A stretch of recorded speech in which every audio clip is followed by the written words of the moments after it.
All right, welcome fans back to Freaky Fast Broadcasting for our second broadcast of the night here at the Evolution Racing League as we have the RSR Cup Series here from the Daytona International Speedway for the final cutoff race of the round of 16.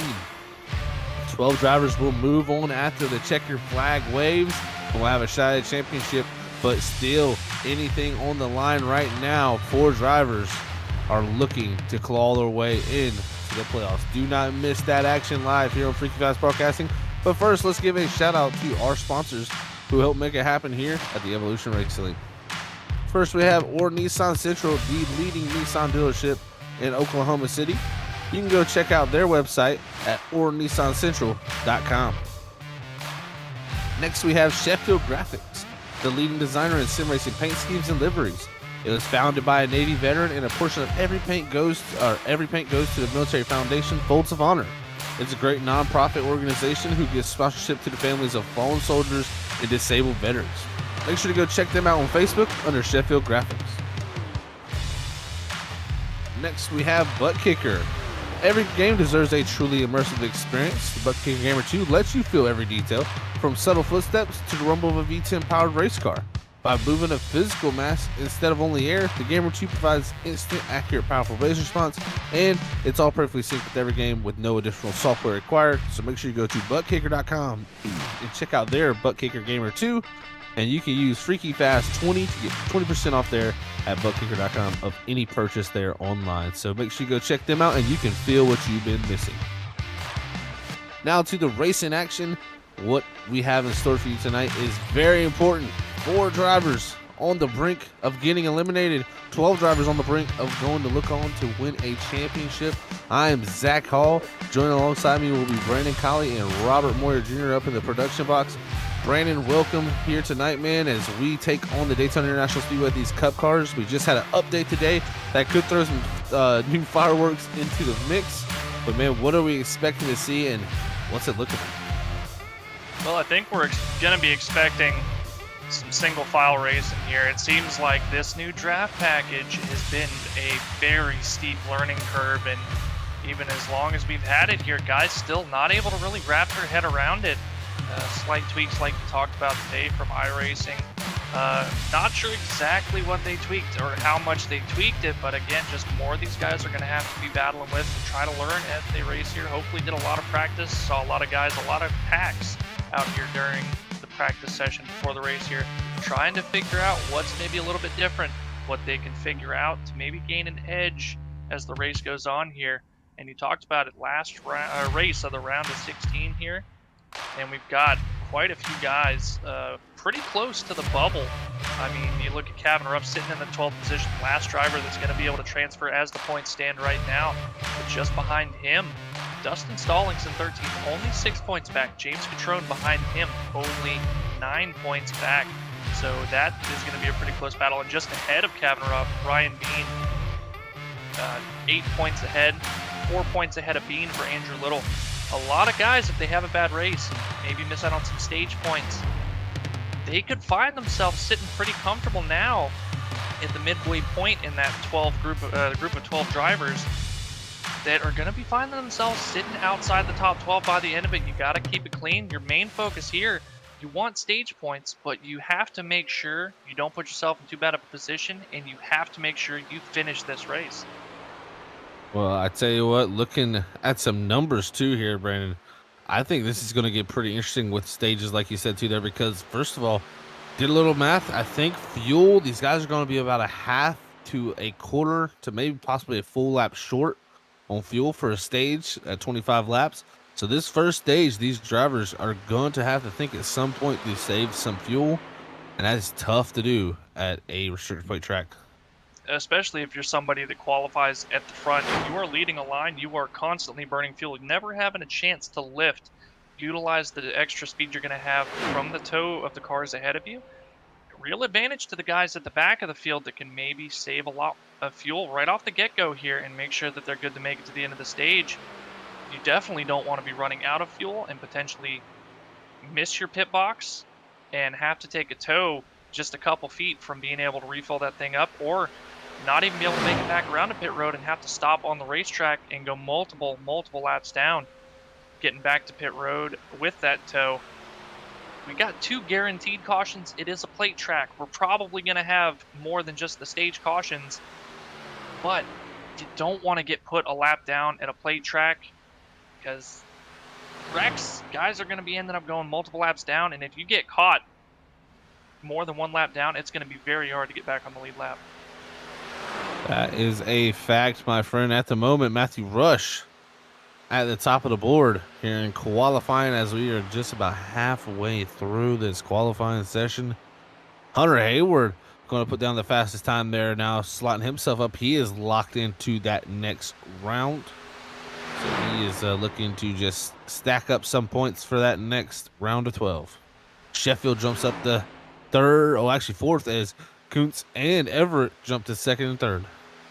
Travis Everett, not really in a terrible position, even if he has a bad race here. I think mathematically, going to be pretty safe, even if he finishes dead last here tonight, gets wrecked out lap 1, should still by far make it in to the next round.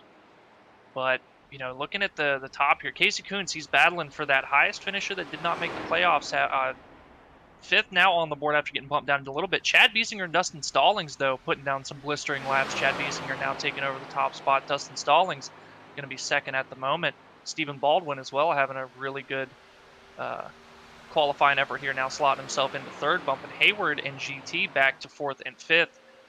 But a lot of our playoff guys up here in the top 10 now. And, even further, you look at Massetti, another one of our playoff drivers, getting moved back down outside of the top 10. James Catrone really needing a good race here in 15th. Kevin Ruff, 16th, another guy, right on that cutoff, needing to have a decent race. And it's just going to be these guys in the back. You're just going to try to play it safe. But the guys at the front, you want to stay clear of the majority of the pack. So if there's a wreck, you're less likely to get caught up in it. But you don't want to be the cause of the wreck, pushing too hard at the front and ruin a lot of guys' days behind you. Well, we watched Chad Biesinger put that lap down right now. That is still holding on to that stop spot. Looks like nobody's been able to come somewhat even close. That lap is really, really quick. At 48.708. I'm not sure if he got some type of help from the wind, but that was for sure a burner of a lap from Chad Biesinger. It really was. And, you look at Dustin Stallings behind him, only 100th. And 100th, if you think about that, it's not a lot of time, but at a restrictor plate track where everybody, your qualifying lap, you're wide open the entire time. You are never going to be lifted once. That is a huge amount of time in lap time. And then you look just behind Stallings, it's pretty much an exact another 100th to Baldwin, and then Hunter Hayward in 4th, only 2,000ths behind Baldwin. So qualifying times back in the pack, in the rest of the top 5 pretty close. Hunter Hayward and GT tying on lap time. That is amazing to see, but here it is. That's the end of qualifying session. Chad Biesinger is your Sheffield Graphics pole winner. Second's going to be Dustin Stallings. Starting third will be the 18th Stephen Baldwin. Fourth is going to be Hunter Hayward. Fifth will be GT Irizarry. Sixth, Casey Kuntz. Seventh is going to go to Curtis Preston. Eighth, Nathan Campbell. Ninth, Ryan Bean. Around your top 10 is Nolan Potter. Everett in 11th. J.R. Miller 12th. Michael Sheffield making his return tonight in 13th. Matthew Rush 14th. Trevor Massetti 15th. James Catrone 16th. Kevin Ruff 17th. Anthony Munez 18th. Bob Fitzpatrick Jr. 19th. And Kevin Dowd rounding out your top 20. 21st is going to be Marc-Andre Thibodeau. 22nd, Craig A. Burns. 23rd is going to be Kevin Sabilla. 24th, Andrew Will. 25th is going to be Harold Watkins. 26th, Zach Schrenthal. 27th, Brock Potter. 28th, Kevin Zabladil. 29th is going to be David Hall. 30th is Tony Ludi. And rounding your field in the 31st position will be Ryan Ezel, as that's your starting grid here tonight for the RSR Cup Series here at the Daytona International Speedway. Let's go ahead and bring up Chad Biesinger on his great qualifying lap here tonight to hear what his thoughts are on winning that Sheffield Graphics pole. Hey Chad, right up in the booth, got a copy? Yeah, I gotcha. Well, man, congratulations on getting the Sheffield Graphics Pole Award here at Daytona. Looking to be a little bit of a spoiler for these playoff guys taking the top spot in qualifying, man. I got to ask, what's your game plan for tonight's race? Oh, man. I wasn't expecting to start up here, but I was, try to stay out of the way and survive until we get to the end. And and try not to, mess up any of the top guys' race. Well, I think some would argue that probably the safest place to be is right where you're sitting right now, starting off on the lead. You got really all the field behind you. Only worry you got to have is the guy directly behind you getting into you, causing you some problems. But it's looking to be a pretty decent race here, pretty stacked field, and questions about some fuel mileage. How confident do you feel making it to the end of this first stage on tank fuel? Not very, based on practice. So that's definitely going to make it interesting.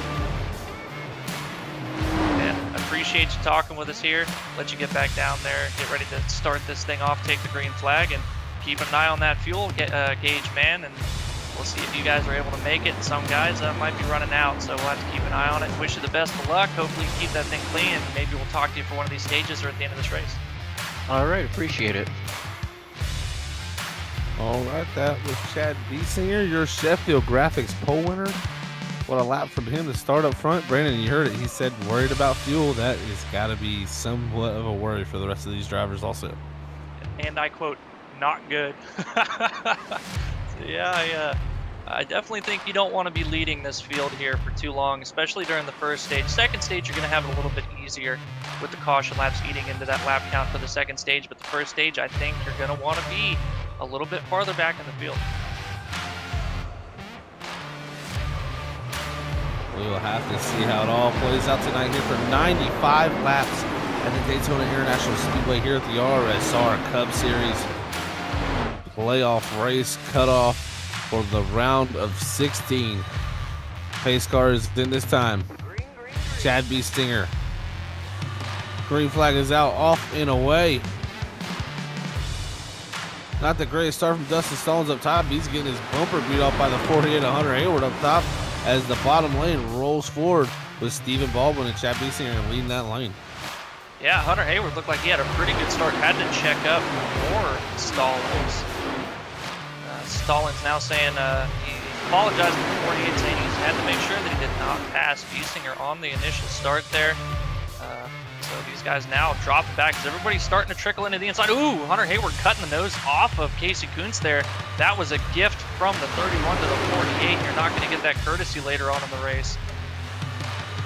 Yeah, you're not going to see that later in the race. Definitely, Brandon, you hit the nail on the head there, buddy.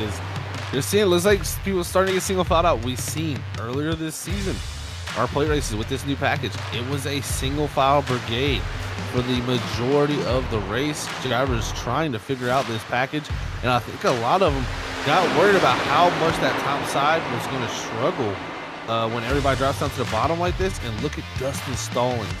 He is starting in second position, and he is going all the way back to about the 17th position already, and looking to fall even farther back if he cannot find a hole quickly. Well, I can tell you from personal experience, I've been in this exact situation Dustin Stallings was in, was leading a race, I believe at Talladega, majority of the race, and somehow got shuffled out. Everybody single file behind me went from the lead to the rear and lost the draft within 2 laps.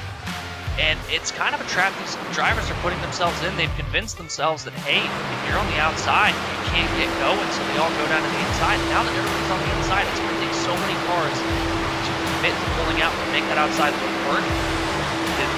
It's just not going to happen unless you get about half the field to pull out together and really make a charge.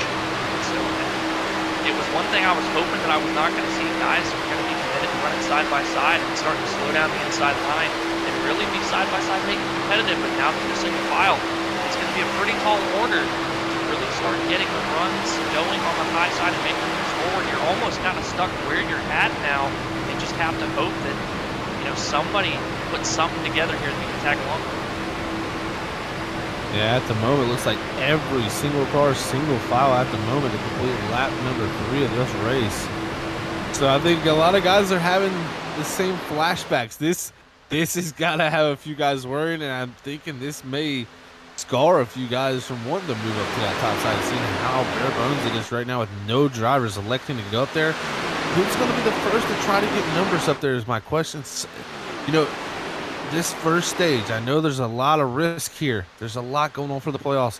But if you're going to try to win this race and get yourself into some good points positions, you've got to figure out how to pass. But if you're one of those guys on the bubble you got to get stage points. So you don't know if you can risk that move outside. So it's such a catch-22 for a lot of these drivers. We'll have to see who elects first to try that. Well, I tell you right now, Chad Biesinger is the one that doesn't want them to ever get out of single file. If they all stay single file, he is sitting pretty. I mean, he could go on and lead every single lap of this race. But I think it's going to have to come from guys at the back. Everybody at the front just going to be too terrified now to try it and lose all that track position. Guys at the back really have nothing to lose. If they lose a couple spots now, it's not going to hurt them too much. So I think if anybody formulates that outside line, it starts to get together and starts to build momentum, it's going to come from the back half of the field. Yeah, it's going to have to be something with numbers. It's going to have to start happening, and going to have to side draft the bottom to get the bottom to check up. It's going to take a lot of cars to hop up and get something going. But at the moment, I think everybody's very willing to ride in this first stage. And the biggest thing here, too, we heard from our pole setter how he felt about fuel. Not good. Well, this right here is got to make him feel even worse, because right now he's out front breaking all this draft for all these drivers behind him who are most likely saving some fuel. Yeah, and just based on the spacing that I'm seeing from Stephen Baldwin and from GT directly behind him, they're not running as hard as they could. They're definitely saving fuel right now. And now Baldwin closing in just a little bit. GT maybe backing up to his teammate Curtis Preston in the 4th position, trying to get a run going here. Now Curtis Preston all over the back row of the 14 should be getting a pretty big tow here from Baldwin ahead of them. They may have enough momentum to pull to the outside and leapfrog the 2 ahead of them. We'll have to see if anybody goes with them. I've seen 2 cars in the lead. If everybody behind them decides to dip out, not having that 3rd driver in lane, especially as spaced out as the 2 in the lead are, they're going to fall to the back. The draft really goes away in a hurry. Yeah, really. I mean, you can see the gap. I mean, look, even GT somewhat off of him, but Chad Biesinger has to notice that he is out here by himself, pulling away to almost a 2nd lead here. He's got to be thinking about fuel, in my opinion. But look, Stephen Baldwin going to get ganged up on here by Curtis Preston. Here comes Travis Everett. And look, this is showing a sign of passing right here, Brandon. If you get cars to go with you and you starting to make moves, you can do it. Look at this. The 4-car brigade of the slide job racing drivers with Hunter Haywood latched on. And they're getting a big run up top here now, too. They're going to go for the lead of this race. Racing here in the early laps. Happen in the back as well, Zach. I mean, you saw the gap between Biesinger and Baldwin, and it just allowed them to pull out and make this run. I mean, Baldwin had no help really from the tow ahead, not having a great run, and Biesinger so far ahead that he had no help from anybody pushing behind, and they were able to leapfrog those 2 in less than a lap and move themselves from GT in the 3rd position now to the lead. Everybody else up 2-3 spots. Michael Sheffield now trying to get to the outside of Biesinger to follow suit. Massetti able to hop between Baldwin and Biesinger, and it's starting in the back too. Look like the 21 now starting to make that charge on the outside lane, get the outside lane moving just a little bit, and it looks like everything's starting to settle back down now. Everybody back in line again. It happened and it went, as now you see Catrone. He in the 28 of Junior Miller looking to do something with David Hall in the 21, but they jump out there and then pull back down in line, and that leaves the 28 up. He loses his position, slides back into line, though. But that shows me if you can make passes. If you gang up on that guy in front of you, you can do it. Yeah, and I mean, if you want to win this race, you're going to have to pass. And unfortunately, I hate to tell all these guys in the field, but you ain't passing very many people running single file. You've got to figure out a way to make the high side work. A couple guys have tried it so far, made up a decent amount of positions, but unfortunately, as soon as they saw a gap in the bottom lane, they immediately bailed on the high side and got in line with everybody else. You can't do that, because then everybody's going to be too afraid to work with anybody else, because they're afraid that as soon as there's a gap, they're going to get bailed on and drop back. Nobody's wanting to commit because nobody's trusting anybody else. It's all about trust when you come to this track. I think that's actually one of the best comments I've heard at a play track from analysts in a while, Brandon, is trust. It's all about trust in this package. If you don't have trust with someone behind you, you're going to stay on the bottom. And that's, I mean, it's exactly what we're seeing here. Guys willing to work with somebody for just a little bit, but then all of a sudden that low line, a gap opened up, and then everybody tried to pounce on it and slot in just a couple spots higher than they were running before they decided to move out. And David Hall, I think, has been the most aggressive trying to make that outside lane work. Now to the outside of Anthony Nunez, trying to see if he can get a run. Got a big run. Was as soon as he peeked out, though, by himself, all the drag on the nose, he just hit a wall of air and really slowed the car down. Couldn't even make the side draft work for him, having to slot back in line in the 20th position.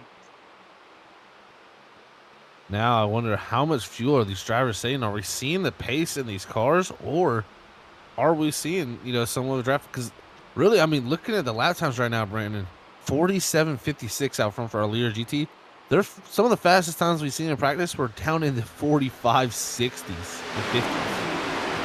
I think some of that has to do with it being this early in the race, because definitely in practice, I mean, if you wreck the car, no harm, no foul. You just take it back to the pits, reset, and go back out again. But here in the race, you don't have that luxury. So guys being a little bit more cautious, not wanting to push the issue, especially, we're only on lap 12 of 95 here. Still got a decent bit before the first stage is even over at lap 25. So I think once the race really gets underway, especially that last 45 laps to close out the race, that's when we're going to see these lap times pick up a ton, with guys wanting to lean on the bumpers a little bit more. And maybe is when we'll see guys really start to pull out and be a lot more aggressive, trying to get those positions and figure out a way to make the high side work. Looking here, the 3 of Bob Fitzpatrick. He has been a driver on fire, locked himself into the next round after his win last weekend. What a drive. Dustin Stallings, though, he's recovered so much. He ran in there.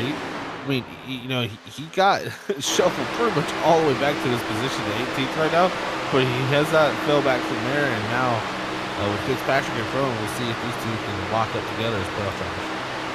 Well, unfortunately for Stallings, he was able to find a spot in line, but in doing so, got rear-ended pretty significantly. Has a bit of rear-end damage, definitely not what you want to have. Better than the rear than the front, but any kind of damage here to play track is going to slow you down.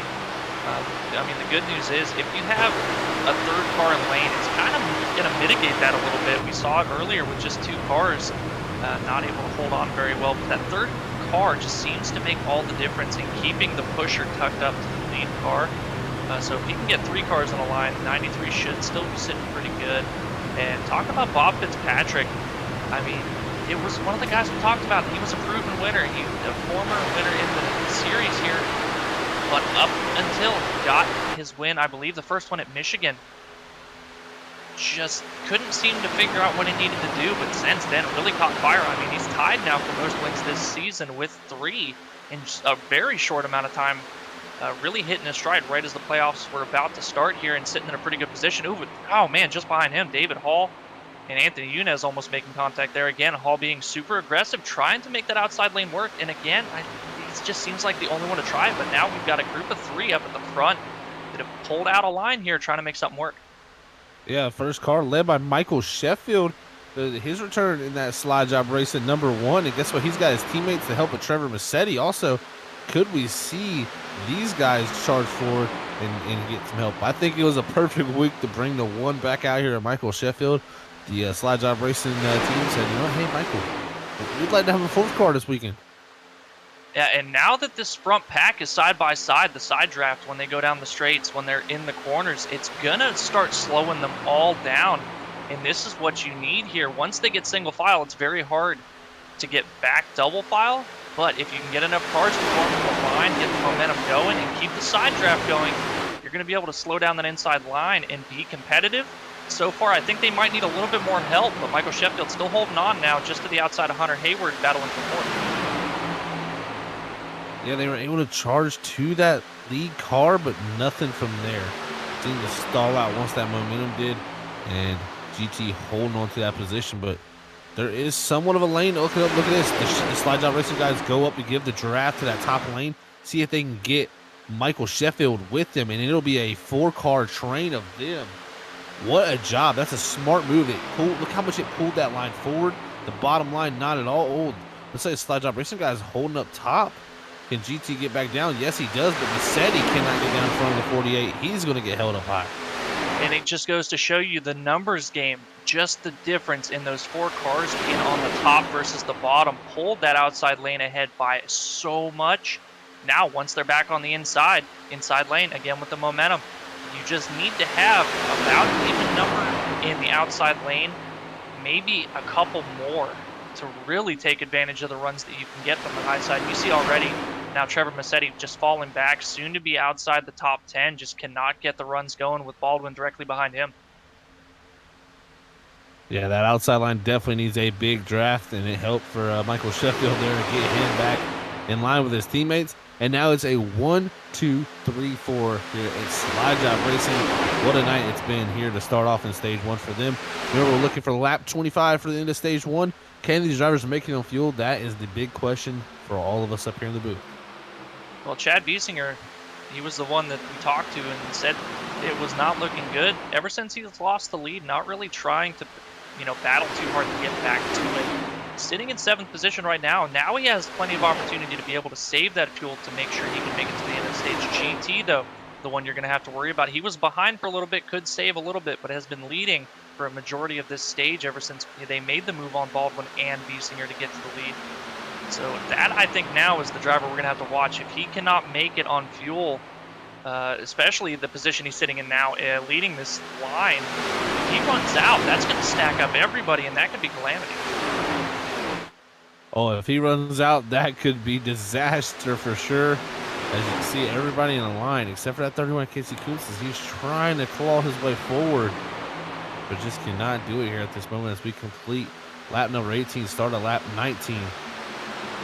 It's definitely going to heat up here in a moment as we get closer to the stage. Will drivers decide to pit who feel like they can't make it? We'll have to see if they start doing it. It's going to happen pretty soon, I believe. I think so as well. If you're worried about being able to pass, it doesn't seem like you can get the outside lanes moving.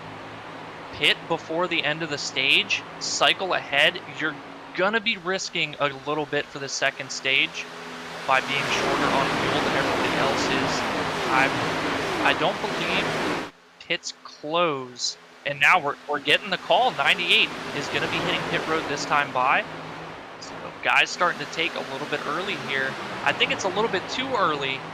Still going to have 5 to go in the stage, but guys already starting to try that strategy where they're coming in and trying to leapfrog the field under the stage break when everybody else comes into pit. We'll have to see what they do here. Few drivers, like you said, elected already to do that. Just getting a splash and go. Craig Burns, Kevin Dowd, David Hall. That concerns me. These guys are running near the tail of the pack. They are concerned about fuel. I just don't see it happening. If guys at the back, and again, I'm not sure if it's because they feel like they're not going to make it, or if it's, again, they're trying to just leapfrog the field during the stage break to gain track position. I mean, we'll know pretty soon based on what the leaders do exactly how close a lot of these guys are on fuel. Now on lap 21, stage at lap 25. So we will know momentarily exactly how much fuel these guys have and exactly what their fuel range is going to be. And I'm thinking they could definitely make 23.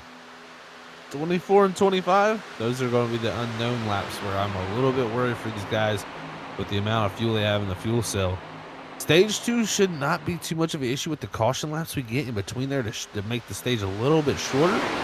But we'll have to see. At the moment, doesn't look like nobody's electing to come down this time either to complete lap 21. We will have 4 to go. Who's going to make it back here to win stage number 1?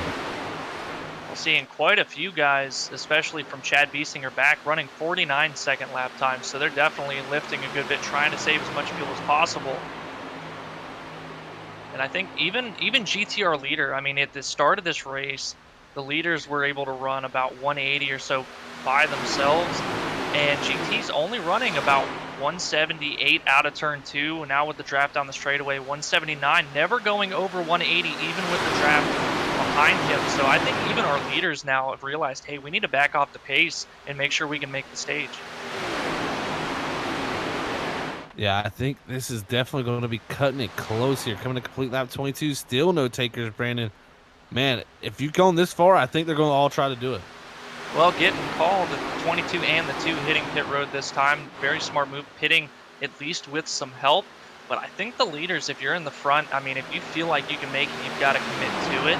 You definitely, from what we've seen so far, do not want to get cycled back, but also pitting this early, especially with the stage break and the cautions eating into the second stage. Oh, it looks like GT. Oh, sorry, not GT. It was a car coming out of pit road after making their stop. I was concerned for a second. Thought GT might have run out of fuel. I believe that was Brock Potter before he made a stop here. Coming out of 4 this time. Will they pit? Looks like a few cars going high. I think they will pit this time. I think Slide Job Racing, no, it's not. It's getting racing here. We're going to be coming to 2 to go here in the stage. Let's see how it plays out here in the final few laps. Well, getting word from Race Control, pit road is closed. So Tony going to be getting a penalty for coming down this time.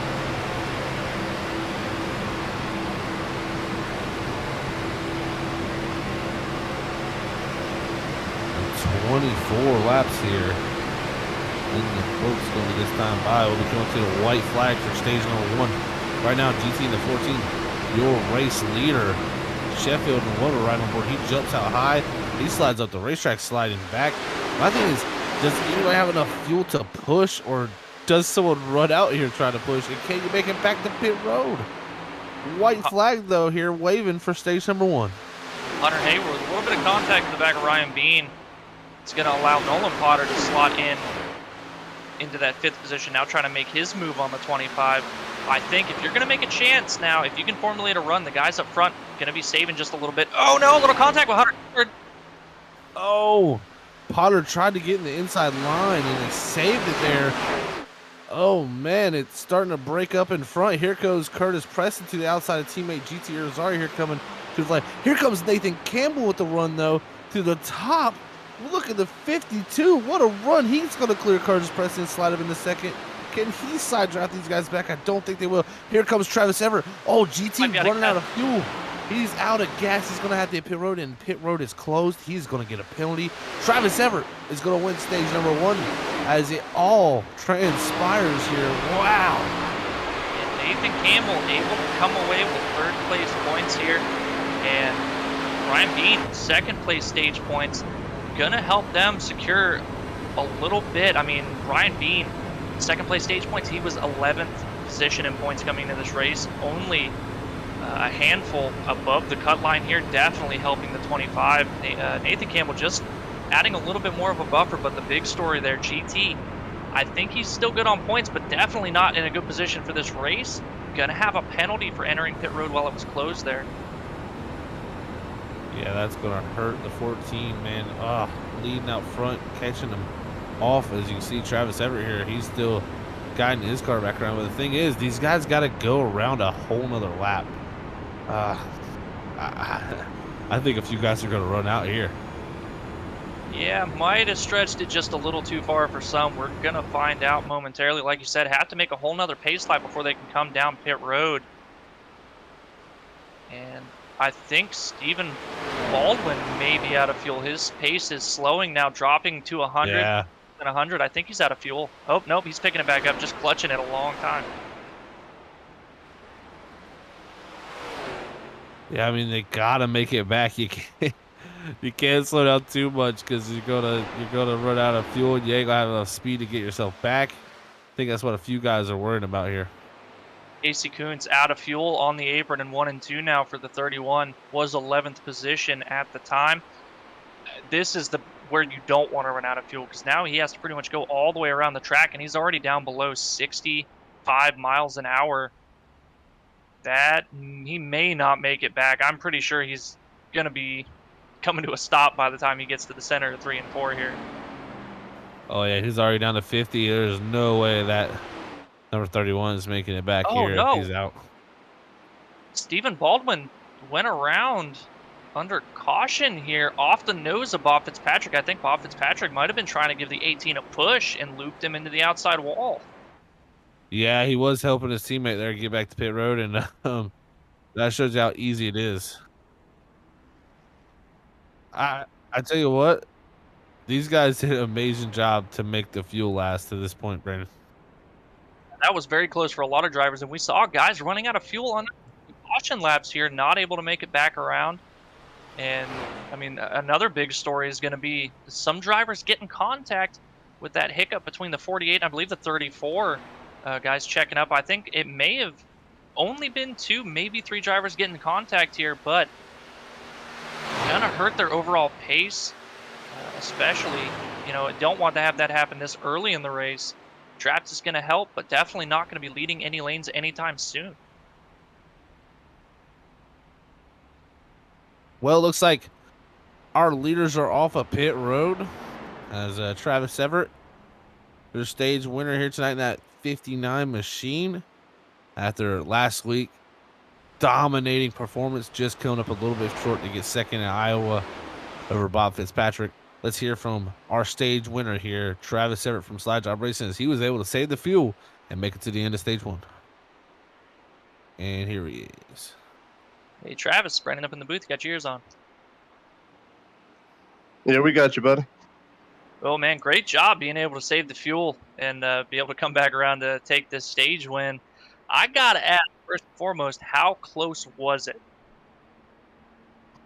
A little too close there for GT. We had about a lap left coming back around. Just had to make sure we had enough saves so we could keep it up to pace speed there. It looked very close for a number of guys, and even guys running out of fuel during the pace laps here, having some issues, but able to stretch the tank just far enough, come away with the stage win here, just padding your points lead even more. I mean, it seems pretty hard to pass from what we've seen so far. Is that you guys just taking it easy, or can you just not get the outside lane to form? You can get it going. You got to have a good 5 or 6 drivers up there, though. We kind of coordinated what we were going to do there, timed it out just right for 4 of us to get to the front there. All right, man. Well, let you get back down there. Looks like you guys are going to be going green here pretty soon, so got to wish you the best of luck. Try to keep that thing up front and keep the fuel packed in it. Maybe we'll talk to you at the end of this thing. Appreciate it. Hope y'all enjoyed the show. All right, that was your Sheffield Graphics stage 1 winner here tonight. Oh, Travis Everett. What a drive from that guy. Last week, just coming up a little bit short, but able to get the stage win here and add himself some more points. Just flicking through the field here, trying to take stock of who all's going to have some damage on the race cars. And what I'm seeing so far, it looks like the only one in the field, besides the rear end damage on Dustin Stallings, is the 48 of Hunter Hayward. Yeah, he's got definitely some good right front damage on that 48 machine from that contact between him and Nolan Potter. It's going to definitely hurt that speed on the 48 machine. But here we go. Coming out of 4 this time. We're going to be taking the green flag here. With 21 laps to go here in the stage. Travis Everett, stage 1 winner, going to be looking to possibly pull out that freaky fast Grand Slam because he can't, because he didn't qualify on the pole, so he can't do it. We go and head down to turn 1 with him leading. Ryan Bean jumping down quickly to the bottom. Well, quick update on GT RSR, running out of fuel there, coming to take the white flag for the stage. And GT restarting here, 24th position, got a lot of ground to make up for the 14th. A lot of ground and all his teammates up front. That's going to be his biggest issue, in my opinion. As you can see, man, look at him dicing back and forth there. Trevor Mercedes dropped below the yellow line. Craig A. Burns went up high. Had multiple different things happening there down the back straight, but looks to start single filing out from about the 5th position on the back and then double file. And that's where we're going to see a lot of problems. Everybody realizing, man, it's just the line's deteriorating up here. I've got to get to the bottom, but the closing rate is so fast. You can't afford to check up and lose all that speed to let somebody hop in line. Like I talked about, it was a real gift for Casey Coons to let the 48 in early, as close as that was. And again, we saw just then almost an incident with Craig Burns trying to cover off the inside lane and almost got himself turned around. Everybody able to avoid that, but it's just going to be more like that throughout the race. I think guys going to be trying to fill the gap, even if there's only just enough space for a car to get in there. We may see more cautions because of it. Oh, man, there's the left 31. Oh, yep. Transpiring back here. Here's our first caution of the night brought to you by accident, brought to you by Warning Sun Central, and our pole setter, Chad Biesinger. Oh, man, what a start to tonight's race for him, and what an ending here down in turn 4. That's tough for him. Is actually it started all around Chad Biesinger there with Dustin Stallings and him. So, Well, man, what a wreck. Guys getting mad over the radio, a little bit of contact like you saw there. Chad Biesinger getting a little bit of a touchy touch from the 93. And there, see, it seems like guys a little bit mad with Casey Kuntz and his re-entry in the middle of the corner. To be fair, Casey obviously not trying to re-enter, immediately hop back down, just a little bit too hot there, but definitely not what caused that wreck at all. I mean, maybe by proxy, just guys anticipating something bad happening and checking up there, but that was just a race. You know, guys can't see who's checking up ahead of them, especially with the closing rates there. So unfortunate turn of events at the back of the field.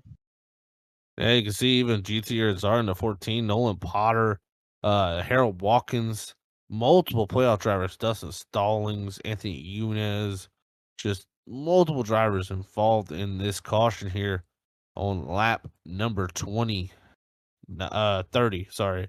And man, it's definitely took out a few contenders there and shooking this up now. We'll definitely make it to the end of the stage easily on fuel, but we'll have to see what the rest of the drivers do. Looks like a few coming down pit road to get their cars worked on also for damage. Well, Nolan Potter especially going to be hurting on this one as he was 15th in points. Looked to be just under 30 points back from the cutoff here, needing to have a really good race. Chad Biesinger going to be heading behind the wall as he is retired from the race. Bad break for our pole sitter, like you talked about, Zach getting caught up in that one as well. Gonna have to look at a couple of the other guys. I mean, Dustin Stallings even talked about it. He was only 6 points back from Kevin Ruff getting caught up in that wreck. After starting second, again, another bad break, and gonna have to hope that he can get this thing fixed, stay kind of competitive, and not go too many laps down, and hope that maybe there's some calamity for these other guys that are a bit closer on the bubble that he can finish ahead of and hopefully claw his way in. Well, I can tell you one thing. If you didn't see that ARCA race earlier, you definitely know that don't say never, because you can always be just right in the back, and then all of a sudden it all opens up for you here at Daytona. So you never know. We can see someone definitely shake out to be a big spoiler here tonight. That's absolutely right. I mean, anybody in the field can win this thing. There's things that happen in the race. I mean, getting damaged like this definitely not going to help your cause. But if you're on the track on the lead lap, on the last lap, you have potential to win this race. I mean, I have seen some massive wrecks on the white flag lap at plate tracks that take out all but 1 or 2 cars that are able to get by on the skin of their teeth. So, I mean, even back here, looking at David Hall still back in the 26th position, he could easily still win this race. So, I mean, if you're just able to keep plucking at it, keep yourself on the lead lap, you still got a chance. Lead lap is definitely all you need here at Daytona. If you get off that lead lap, you can also get back on. There's cautions.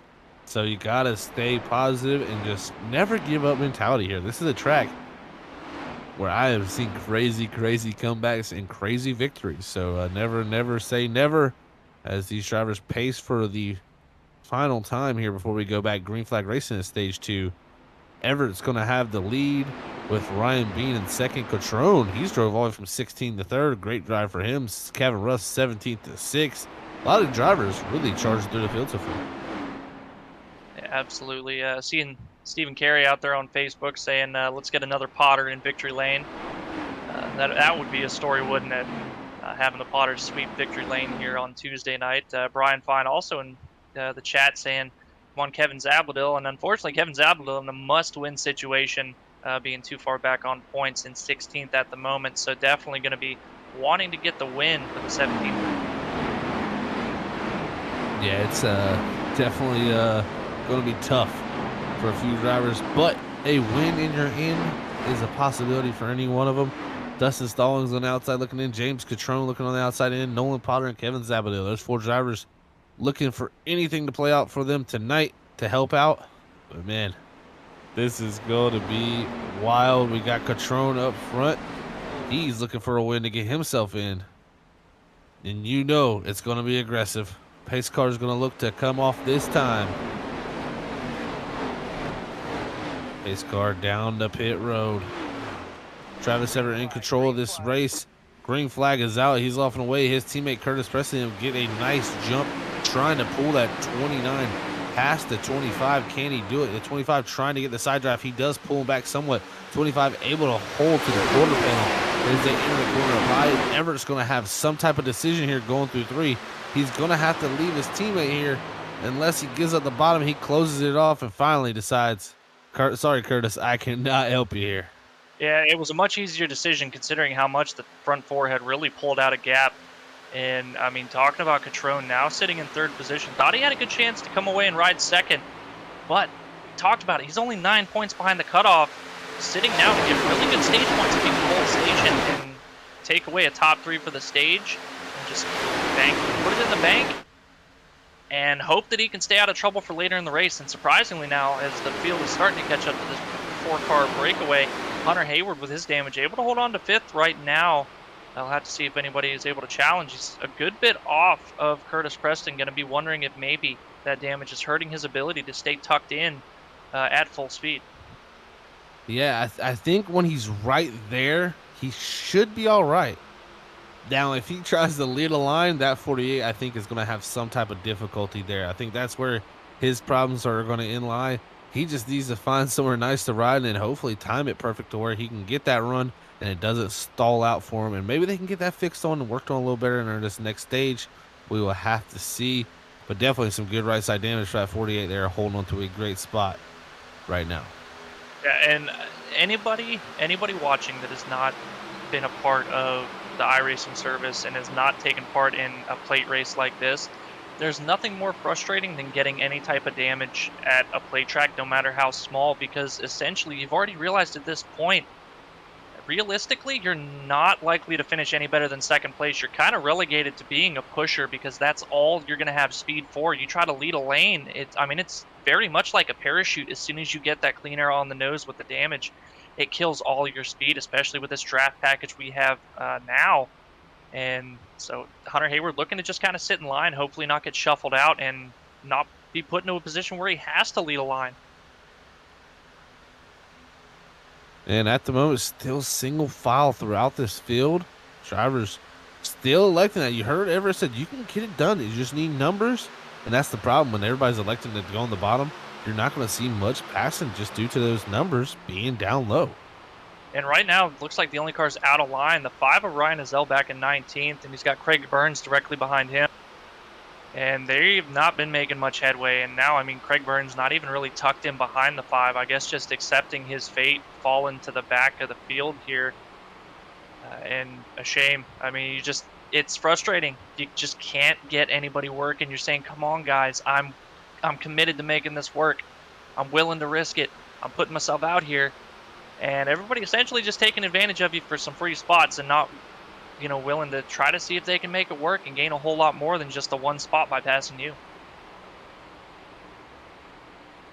39 laps looking to be in the books here as we round out a 4 with Travis Everett still leading the way.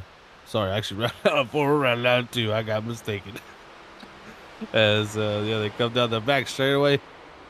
And man, I tell you what, it's definitely just a line right now. But right now, only 4 cars to lap down. We got 27 cars on the lead lap, and really 25 of them in this pack. And looking back at Dustin Stallings now in the 19th position, he's got pretty significant nose damage, much worse. We talked about Hunter Hayward and how it's going to hurt his speed, but Dustin Stallings a lot worse off on damage, still hanging tough, still plenty of speed when he's in the draft. Now just outside of him, there was a big checkup at the back. Ryan Ezell looking to make a pretty big charge around Stallings. Now got the side draft really hurting the speed of Stallings, going to be able to take advantage of that, but the draft ahead of him still so crucial and allow Stallings to get that momentum and pass the 5 on the high side. Looks like Ryan Ezell now going to take advantage and hop into the spot directly behind Stallings. Yeah, he'll jump there behind him and get that draft. And you can see just how powerful it is. He was out there. Stallings got the damage. It doesn't matter, though. That car is just so much quicker when you're behind that draft. And we've seen it when the slide drop racing guys pulled their teammates back by. it definitely was a interesting sight to see how strong it is, and that just proved again how strong it is. And again, to illustrate exactly how powerful that side draft is, how much you need to utilize it, Dustin Stallings got the side draft from Ryan Ezell. Look how far back they are from the draft. When they were single file, getting side drafted like that will absolutely kill all of your momentum, and now they're out of touch with the front pack. Yeah, you're exactly right. I mean, they side drafted each other, and it killed every bit of momentum they had. Now they're a 3-car breakaway, as they're a good bit back from or a good bit forward of the pack of GTers Zari, Kevin Zabladil, Steven Baldwin, and Marc-Andre Thibodeau. Those group of drivers all having damage right now, riding to back with each other. Dang, looks like Craig Burns falling back to that group. It seems like he ended up being the last car in that line before that 3-car breakaway got separated, and just not having the help from behind, it is very difficult to keep up with the pack as the last car. You have to nail your line perfectly and be as smooth as possible. You cannot afford to scrub any bit of speed. That's exactly what happened to the 12. You just lose touch with everybody else. Well, as they come across the line, they complete lap 42, 8 to go here in stage number 2. You know, looking at it right now, just a single file line. If I'm a betting man, I think I know who I'm taking as the first car to jump out, Brandon. I don't know about you. I mean, I know who would risk it the most, but I think, you know, based on who's the leader right now, if Curtis Preston goes and he gets some help, for sure, Travis Everett is going to hop out and lead that lane, give them a big tow to help them pull even with Ryan Bean and Catrone. But I think Catrone may be willing to hop out. The big problem there is Preston more than likely not going to go with him. Ryan Bean, though, if he decides to wait and hop out, absolutely Catrone is going to be going with him, because with the lack of help that he's going to have, Travis Everett's going to have for a significant amount of time, they're going to be able to leapfrog him without a problem. I think we look for the 25 and the 38 to make their move pretty close to the end of the stage. Yeah, I was thinking that. I think the 38's going to be the first one. I mean, he is in a must-win on this scenario. Ryan Bean, he's in a must-get-point scenario.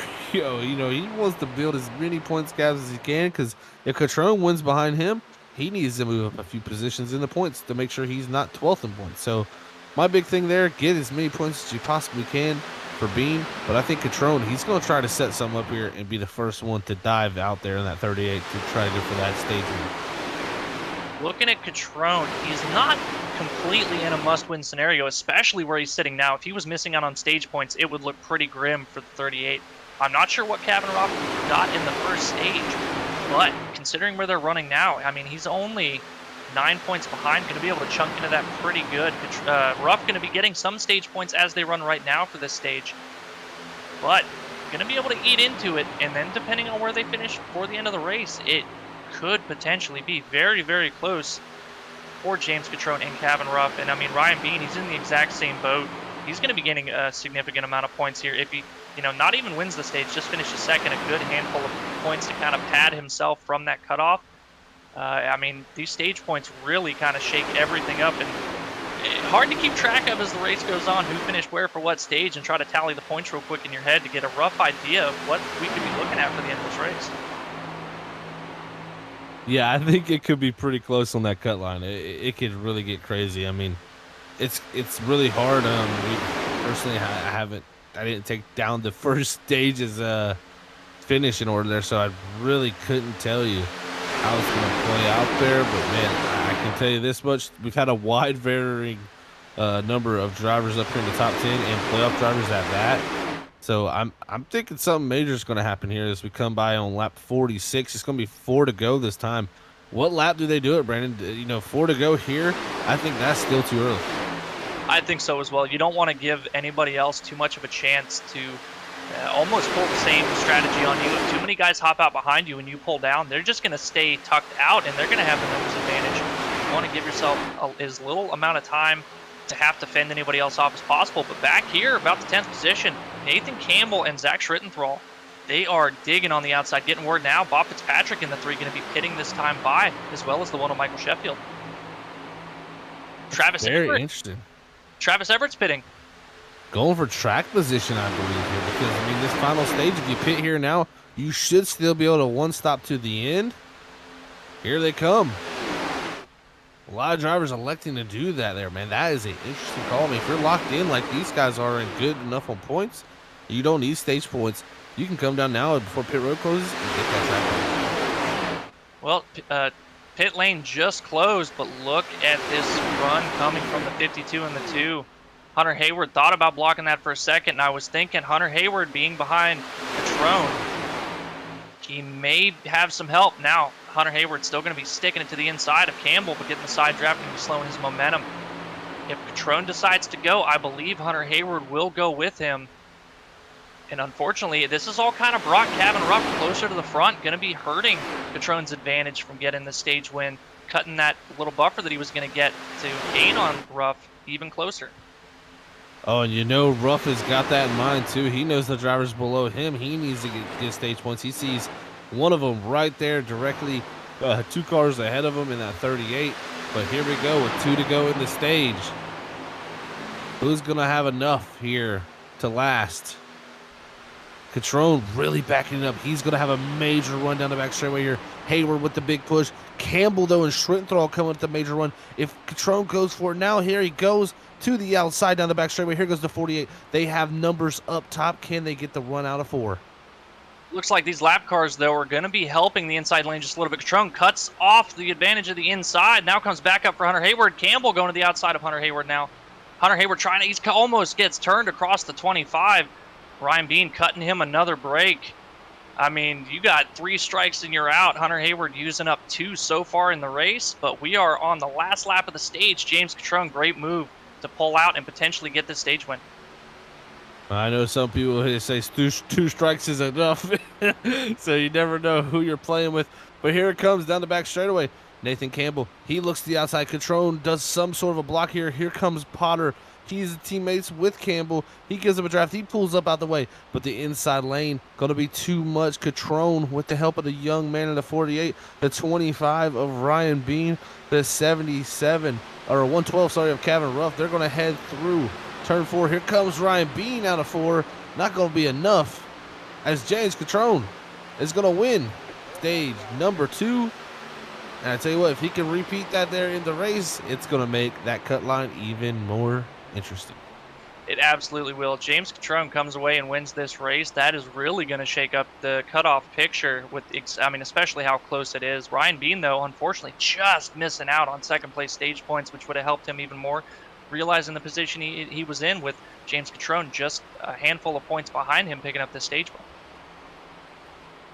And I believe he finished 9th in the stage before, too, also. So got those 2 bonus points there. Got the 10 here. So that's 12 bonus points in the 38's back pocket to try to help him climb up that leaderboard, get into the top 12.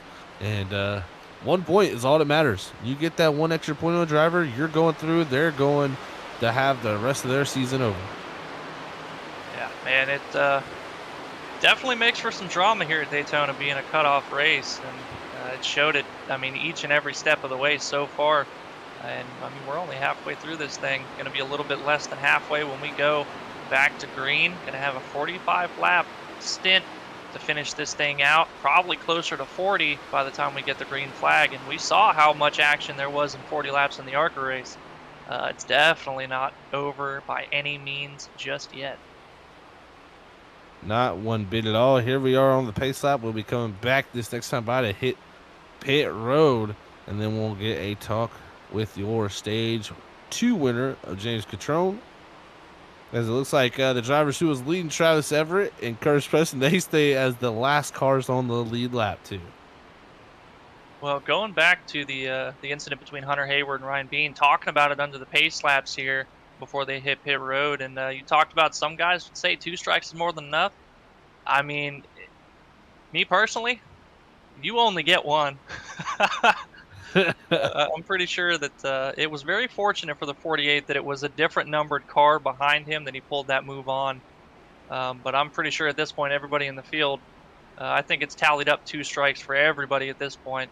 We're going to have to see exactly how aggressive the 48's going to be now, especially we'll have to see where he cycles out now that they're on pit road. Guy's going to be staying out, taking that track position after pitting before the end of the stage, and see how aggressive he continues to be as the race goes on.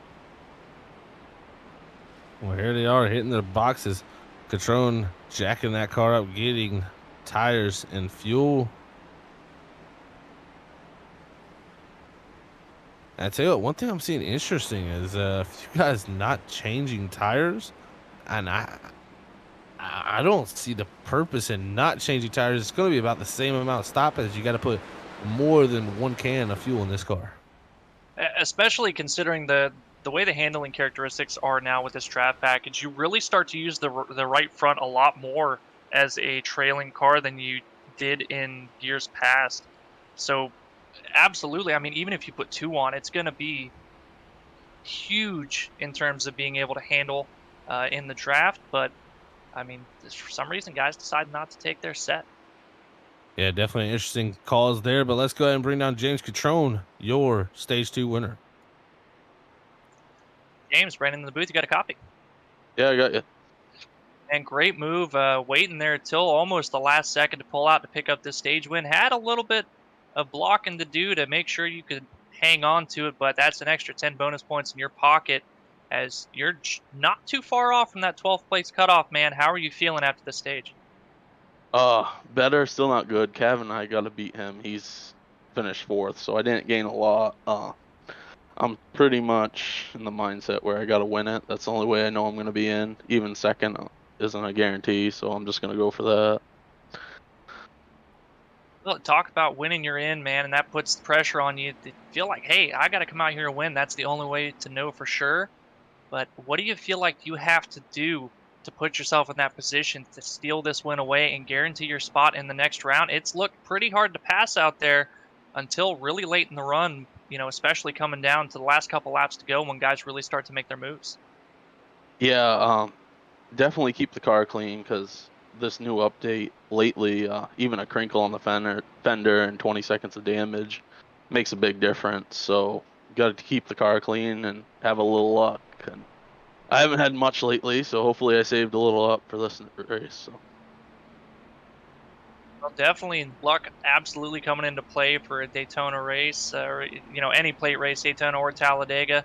But you got yourself some pretty good track position here after a couple guys pit before the end of the stage. Hopefully you can keep it and try to get something together and hopefully steal this one away at the end. And we might see you in the round of 12. But wish you the best of luck, man.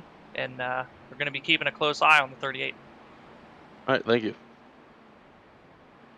All right, guys, that was James Catrone, your stage 2 winner. He's going to be restarting in the 6th position after a few guys elected to come down and get their cars pitted under that sequence. And I tell you what, that was a good bit of guys do it too. You know, 5 guys electing to do that strategy, and it seemed to work out, get them some track position here, and we've seen that be crucial.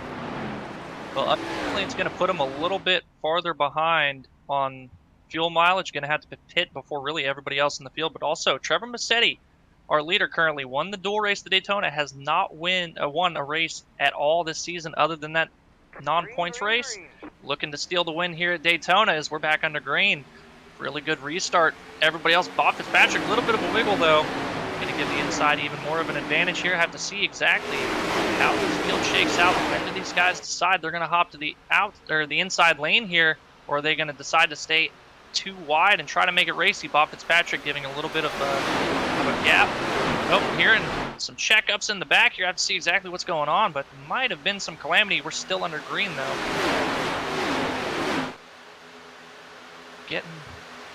Not seeing anything clear.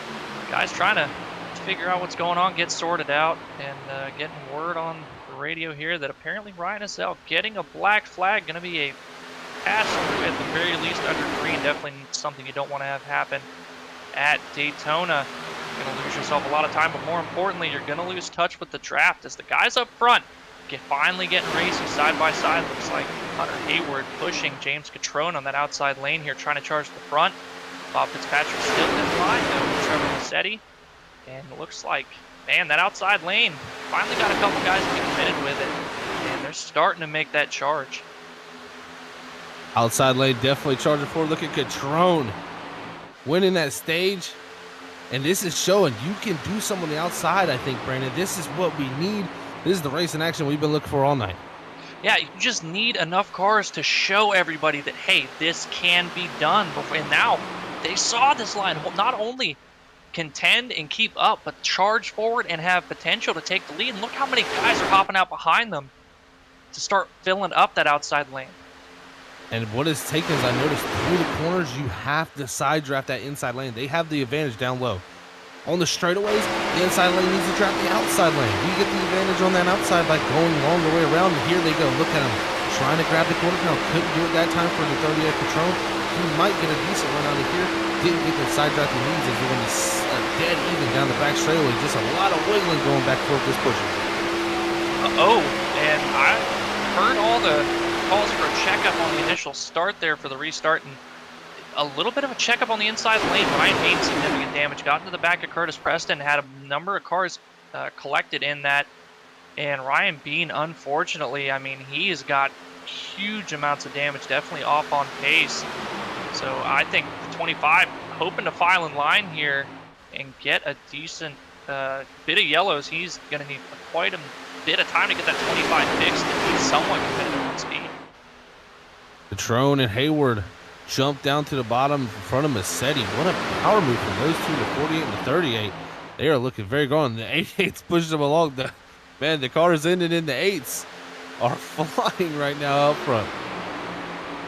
Well, unfortunately, the 28 just behind them getting shuffled out to the outside lane now, led by J.R. Miller and Kevin Rupp going to be the second car line, but they have absolutely no momentum. Kevin Rupp bails out.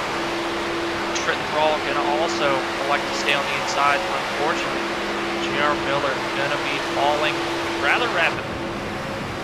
Yeah, it's just a numbers thing is what I'm really noticing here. If you get numbers on the outside, it's the fastest lane. You get numbers on the bottom, it's the fastest lane. It's really one of the things. Personally, we see this a lot of times in the Cup Series, except against the wall with the restrict racing. Personally, I wouldn't be surprised if the leader went up to the wall and everybody committed to up there. You couldn't get nothing done on the bottom. Yeah, I mean, not only the numbers game, but just the amount of extra RPMs and the speed you can carry off the high side. You would need a significant amount of cars to get to the bottom lane to be able to contend with everybody in the front.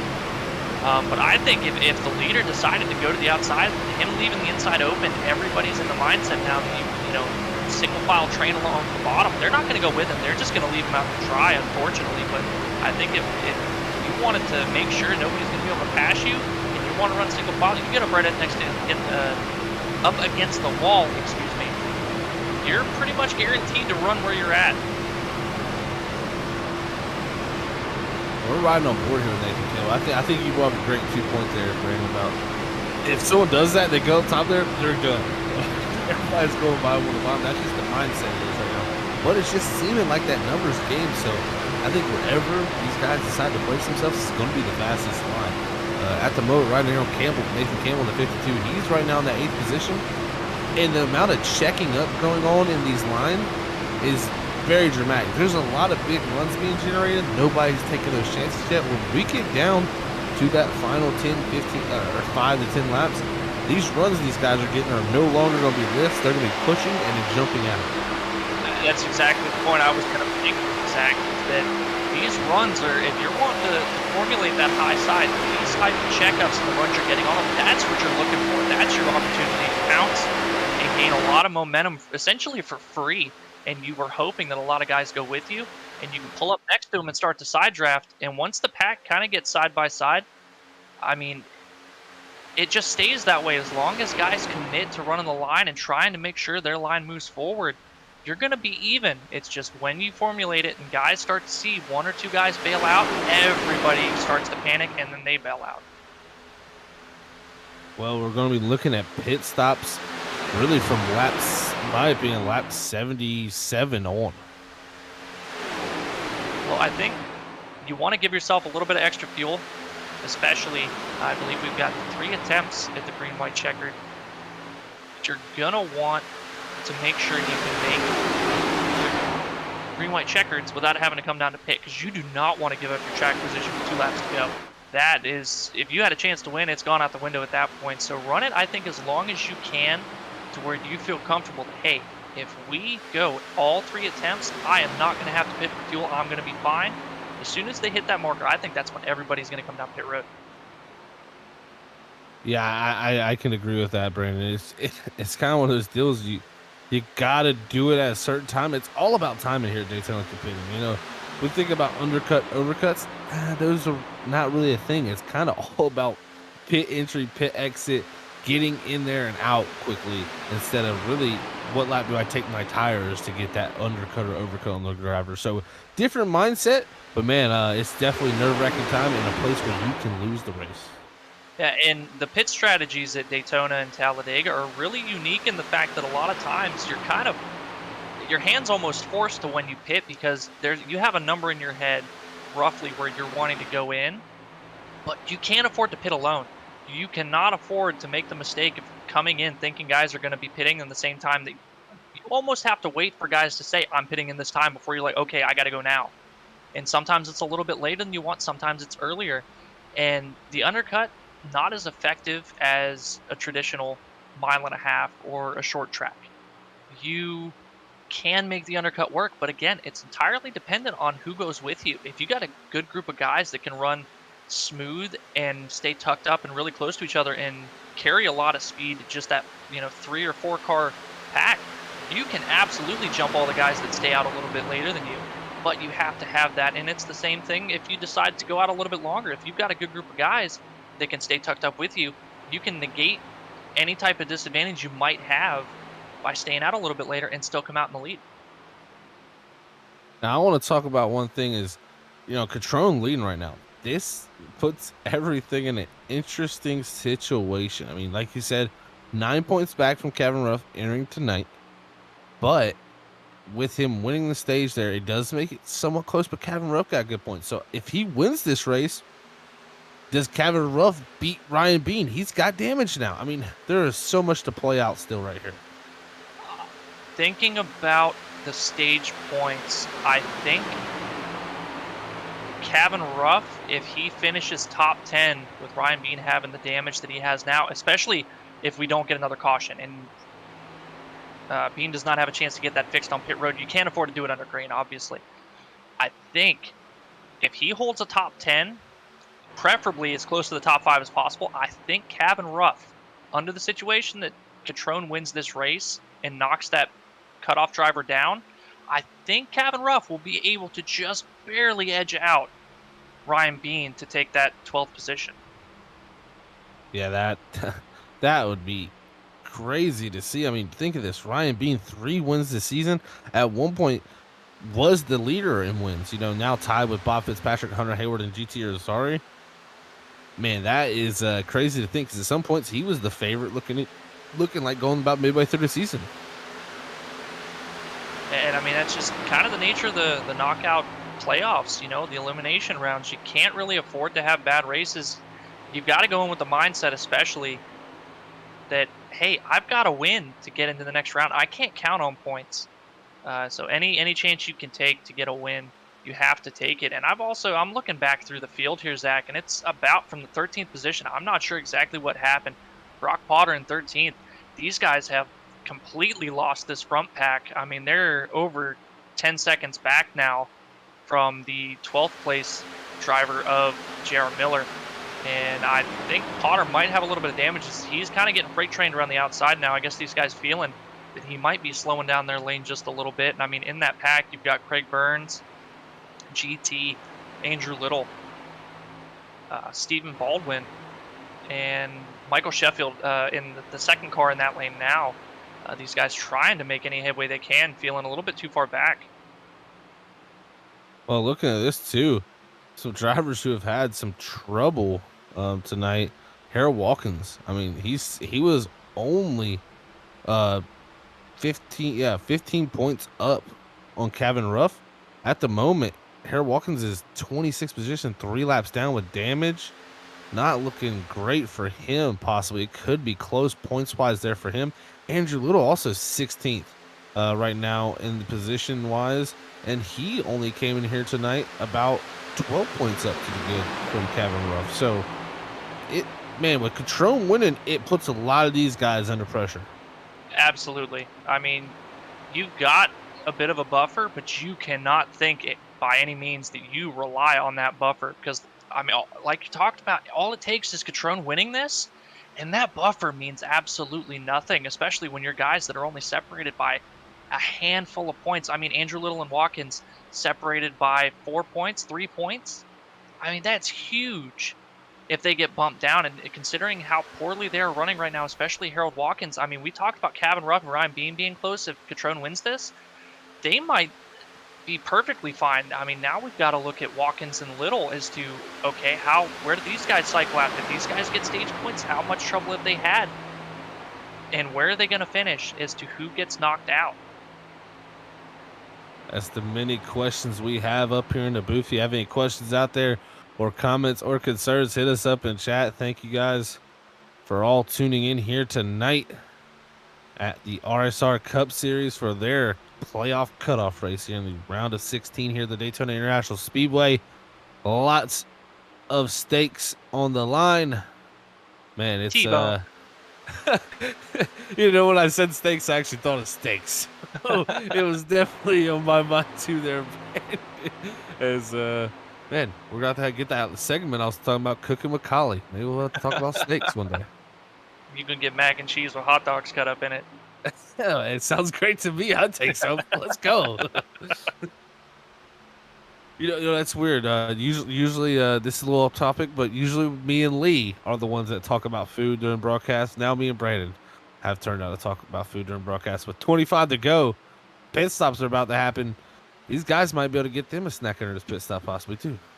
Man, well, you say that, and then immediately Michael Sheffield comes over the radio, says he's spending this time, and Craig Burns as well. These guys are going to try to go ahead and get ahead on the pit stops from that back pack and see if maybe they can get their stops done. Unfortunately, they've given up so much time on the track that they very well could go a lap down while they pit. And, I mean, it's kind of the danger of pitting early is that you can stand to leapfrog the guys that pit a little bit later, but if a caution comes out, you could be in a really bad position. You definitely could be. It's such a hard call when you're out here as a driver, but man, you wait too long till a caution comes out, it hurts you there, but you have to pit under caution, you lose all that track position because, man, it's really just a double-edged sword here, and you're going to see a lot of guys coming down right now. Only Hunter Hayward and Catrone stay out. Rest of the field from behind them from Bob Fitzpatrick on. Come on down. Man, with 23 to go on lap, with 23 to go, pit road has got very, very busy. Yeah, and Hunter Hayward and Catrone absolutely have to come down this time. They're already giving up a good chunk of time being out here just as a two-car tandem. So cannot afford to go an extra lap, even an extra lap. So I imagine we're going to see the 38 and the 48 on pit road. Biggest thing now is they've already given up a lot of time. Do not give up even more by getting into any kind of trouble getting onto pit road and getting the call now. James Catrone is coming down pit road. Hunter Hayward not saying anything, but can't imagine he'd stay out. Yeah, here he comes with the 38, and they both come down here. The biggest thing, no mistakes here. Catrone, a little bit of a lockup, but gets it slowed down, and good stop by them. That's the thing. They could enter a little bit quicker with two cars, a little less hectic. You can spread out, make sure you don't get in an incident with each other. When you come down with the other cars, you got to make sure you don't make a mistake. And he makes a mistake. Oh no, Catrone, and he's too far close to the wall. This is race almost over unless a caution happens. Catrone's race going up in tiers here. Possibly the playoffs on this one. And unfortunately, this is also going to hurt Hunter Hayward. I mean, just as bad. He's not going to have any help now. Yeah, he's not going to be able to get up to speed nowhere near as quick enough as that pack behind him just crossing the finish line now. He is totally going to get swamped. He may be able to latch on somewhat, but he's going to have to hope for some type of miracle here to get this 48 back rolling, especially with that damage. And also a big story from that front pack. 4 cars broken away. It seems like maybe Matthew Rush and Curtis Preston having a bit of an issue on pit road as they've fallen off from that lead pack here. And now Catrone going to be cycling out ahead of them. Should be able to latch on pretty easily. well, I say that, but they blew his doors off. He may end up losing the draft here. They need to start picking up a lot more cars to be able to make up all this time. Oh man, Trevor Massetti makes an aggressive move. Woo! Massetti around the top 3 wide to get the run. That gives him and Everett the lead. Man, oh man, it's all transpired. I saw all that building up from turn 3 and 4, watching that second group of cars, and had to cycle up here just in time to see all that 3 wide action and somebody dipping off pit road. That could have been horrendous for our leaders. Yeah, you know, if they would have checked up, that would have definitely let this pack right here behind the 2 cars of Kevin Ruff and Hunter Hayward able to latch on. But because they did that, now have somewhat broken the draft from them. We'll see if Kevin Ruff can get back on it, but I'm telling you, they're losing distance from what I can see. Well, Hunter Hayward questioning whether the 112 of Kevin Ruff has any damage, and I hate to tell you, Hunter, it's not the fact that anybody has any damage. It's the fact you're only 2 cars against 4 cars. That's why you guys are dropping so quickly. Good news is, got a pack of cars behind you that you're going to be able to sync up with, and then you should have your advantage. But the laps are winding down here. We'll see how quick, once they all get together, how quickly they can run down this 4-car breakaway at the front. Man, look at this. So Dustin Stallings yet to pit. Andrew Little also, as those guys are all coming off pit road actually now, sorry, as it cycled the lead back to Trevor Massetti.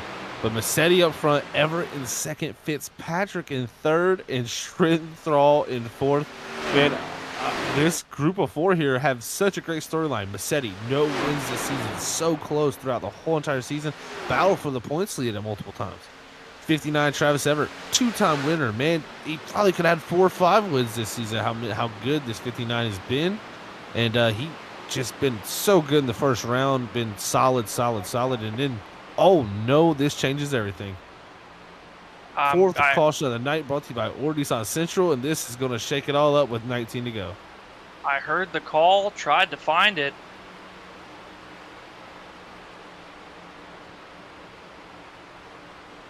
Looks like Stephen Baldwin Jr. in 18 and Marc-Andre Thibodeau.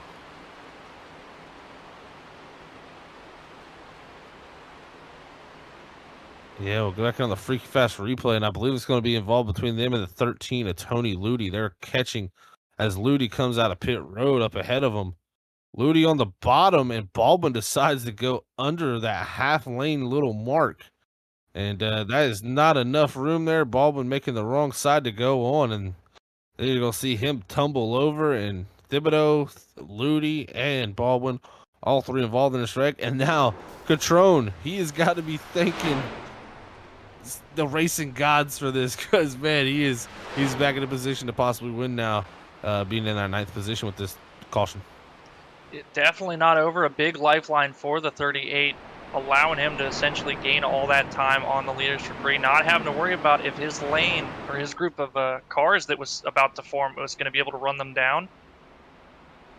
Bad news is he's going to be back in 9th. Should be able to, I mean, he's going to restart on the inside lane, and if they don't give enough of a gap, everybody on the outside lane should drop back pretty quickly, going to be able to make up positions. Bad news is, unless you get some guys committed to go with him, it's going to be pretty hard to get by. We've seen it all race. You just need those guys that commit to going with you. You're going to have to take a look at who's behind him, who's his friend, and who might be a bit of a foe, and maybe in their best interest or their team's best interest to make sure he does not win this race. That we will have to see, my friend. Oh, man, you know, Trevor Massetti, Travis Everett, Bob Fitzpatrick, and Zach Schrinthal, their hands just literally immediately face palmed as they got that caution, because they were in perfect position for all 4 of them to be able to battle down to the very end. But now Daytona, like we said, never over till the checker flag waves. Every driver on this lead lap has a shot at it now. Talking about every 1 lap down. Yeah, I mean, we still got some cautions that could be thrown out here with about 15 to go, and talking about drivers on the lead lap. Ryan Bean with this caution, able to take the lucky dog, the 25 back on the lead lap, back in 21st position. But the lead lap, most important thing, now he's got a chance to salvage a couple more positions and see if he can hang on and not find himself on the outside looking in at the end of this race.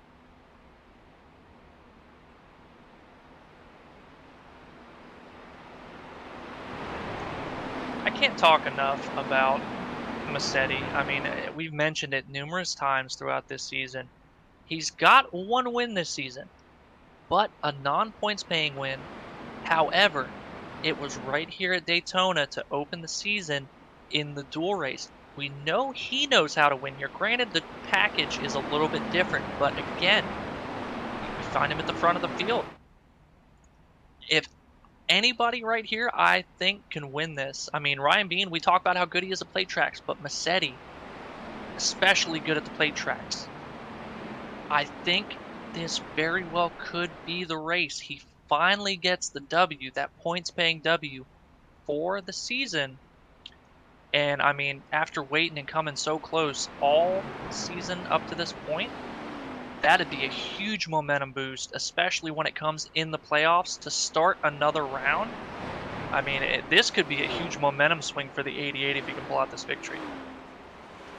Yeah, I think you're exactly right about that because literally, I mean, he's just got that win early in the season at Daytona, non-points paying, like you said.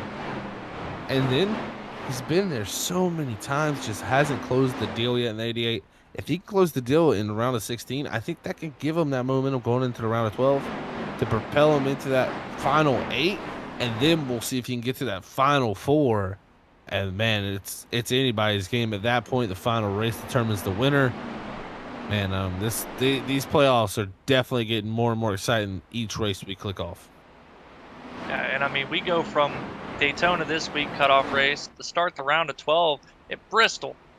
I mean, if you think this is wild, I'm almost glad that Bristol is not a cutoff race because I really do not want to try to rack my brain to keep up with all the mayhem that's going to go on at Bristol, especially if it were a cutoff race. Yeah, Bristol, man. Next week, there is going to be one wild show. Don't miss it. Top 12 in points going to be going at it, trying to lock themselves into that round of 8. It's going to be mayhem. I literally cannot wait for that track. A lot of people dread it. I do not. I cannot wait.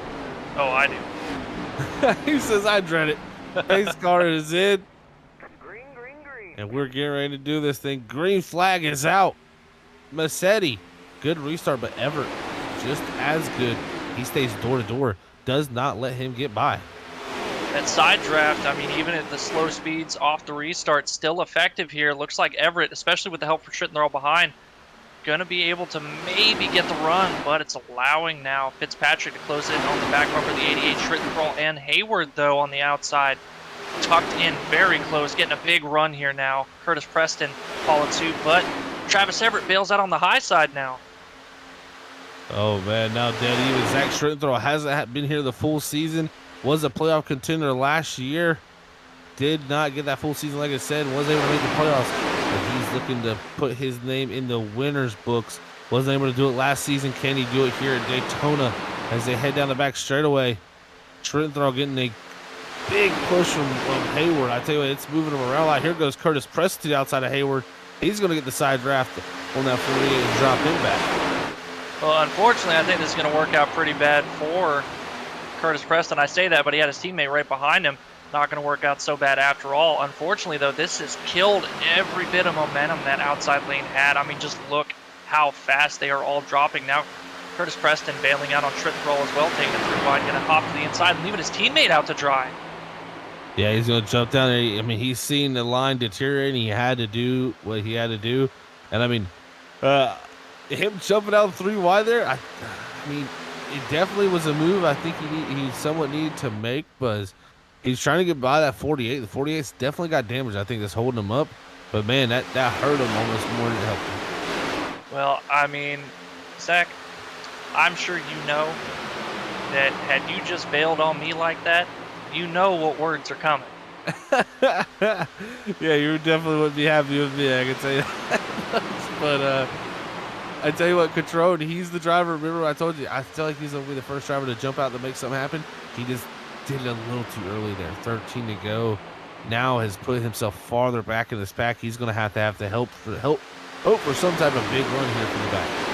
Well, I think it's a little bit too early, but also he's still got time left, and now he's going to be right in front of guys that are going to be a whole lot more willing to hop out and try to make those moves than the guys that are at the front afraid to lose their track position. Valid point from my commentator up here. But at the moment, Everett out front leading Trevor Massetti in the 88. Bob Fitzpatrick, our winner last week from Iowa, in third. And Kevin Ruff, we heard about Catroni. He needed points over Kevin Ruff. Kevin Ruff's doing everything he can to make it into these playoffs and run the 12th. Yeah, still holding strong in the fourth place. Definitely realizing, hey, I would love to win, but I cannot take the chance. I mean, I'm sitting fourth right now. I've gotten pretty good stage points. If I finish fourth, that's a great points night, and that's got to be my main focus. I know winning you're in, but I mean, that is high risk, high reward trying to make a move, especially going to the outside and not having anybody go with you. We saw Stallings early in the race went from second all the way to the back. And speak of Stallings, the wrecking. I heard some chirping. Oh man, yeah, they were wrecking going down into one, and I believe that was might have been Kevin Zabladil, and I actually have to go back and check that out, because that's our 5th caution night brought to you by Orange Nissan Central. And yeah, it's the 17th Kevin Zabladil and the I believe the 93 of Dustin Stallings. And oh man, definitely a little bit of contact between those two with some side drafting from the 93 contacting that 17, and it's going to send the 17 down into the 93, and the 93 come back up and hit him, and that's going to send him around in front of Casey Kuntz in the 31. Man, just carnage there. Kevin Sabilla in the 78. Man, Kevin Sabilla he has got to be the unluckiest driver I've seen in this league. Yeah, really horrible timing. I mean, both for Sabilla and Kuntz to have Stallings and Zabladil come up. But hearing the conversations on the radio, it's Stallings not happy with Zabladil. But, I mean, looking at it, it's pretty much a racing. I mean, both of them, they both moved toward each other. Bad result for both. But, I mean, I can't really fault any one driver after looking at that. Definitely should have been more space given perhaps by the 17, but I think maybe the 93 not realizing how close the 17 was on his door. Seeing David Hall in front of him check up there, maybe thinking about going to the outside and using his run, just making contact there. Yeah, I mean, just hard side drafting there. And, I mean, at the end of the day, Stallings, he had about a half a lane to his bottom. You know, Zabladil trying to get the side draft.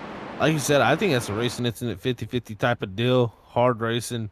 The 93 is a little bit off the bottom. 17's trying to get the side draft on the 21. And, yeah, that's what you're going to have transpire. Well, and unfortunately, Dustin Stallings pulling it behind the wall now. Really just assuring the fact that he is unfortunately not going to be making the round of 12 tonight here at Daytona. Takes a little bit of pressure off some of the guys that were on the cut line, but Catrone still in the mix, very much in the mix, running 13th right now. A lot of potential and a lot of opportunities still to come for the 38, and the laps are winding down. I think by the time we go green, we're going to have about 5 laps. A little over 5 laps, 6 laps maybe. I think we're going to see a lot of guys pushing side by side now. Yeah, I think you will too. And also Kevin Zabladil with that damage there with that incident with him and Stallings, that kind of takes him out of the running too for a win possibly, to put him into the next round. And then Nolan Potter, he is 1 lap down still. Actually, I believe he might be getting the lucky dog this time by. Yeah, Zabladil, I mean, he was already in a must-win situation coming in here, just too far back in points. And this pretty much eliminates the possibility that he was going to get that win, so taking him out as well. But Stallings coming into tonight, only a handful of points out of the cut line, really needed a decent race, and it just hasn't gone right ever since the drop of the green flag. Looked really promising from qualifying, starting second tonight. But ever since then, I mean, immediately dropping to the back, and then, I mean, before lap 3, already had some pretty good rear-end damage, and then just kind of snowballed from there.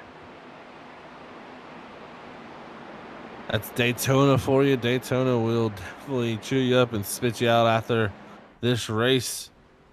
Becoming to 8 to go this time. And I believe we should be getting to 1 to green. Yes, we will. 1 to green here. So when we take that green flag, it will be 7 laps to go. And from what we see in the ARCA race, this is only going to ramp up the runs, the energy, just the aggressiveness. I mean, we saw 2 wide action for most of the first half of the race. Coming down to the end, it was 3 wide. I would not be surprised if we see some of that here. Absolutely not. I'm trying to look back here and see who is going to be the most aggressive with a realistic chance to pull that off. I mean, Curtis Preston's still looking pretty decent. Doesn't have it. I mean, GT's right next to him. So that might be something to keep your eye on for guys going 3 wide. Those 2 guys getting hooked up on the outside. If they can get a good enough run and have somebody else go with them, 2 cars not going to be enough.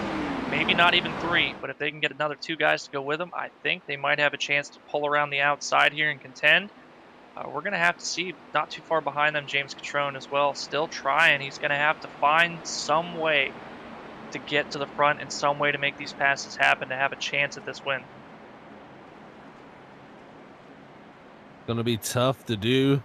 The 38 starting in 13th has to win in a must-win situation for him. Same with Nolan Potter in the 34. Those are the 2 drivers on the outside looking in. Ryan Bean's probably the driver saying, please do not win. I think so. Ryan Bean up to 17th position now. Going to be able to salvage some type of points, hoping that something else happens in front of him, that he's able to avoid any more positions he can get for free.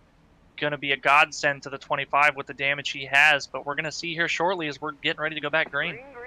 There it is, green flag in the air. And we're off and away with Travis Everett with a very good restart. That's going to let Massetti get down, Kevin Ruff get down. Now you have the top 4 in the bottom lane, and everybody electing to pull down here early to go, and they're trying to get in the position they can to have a run at this win. Kevin Ruff got a pretty big run through turn 2. I thought for sure Massetti was going to go with Fitzpatrick around Travis Everett and leave Everett out to dry on the inside.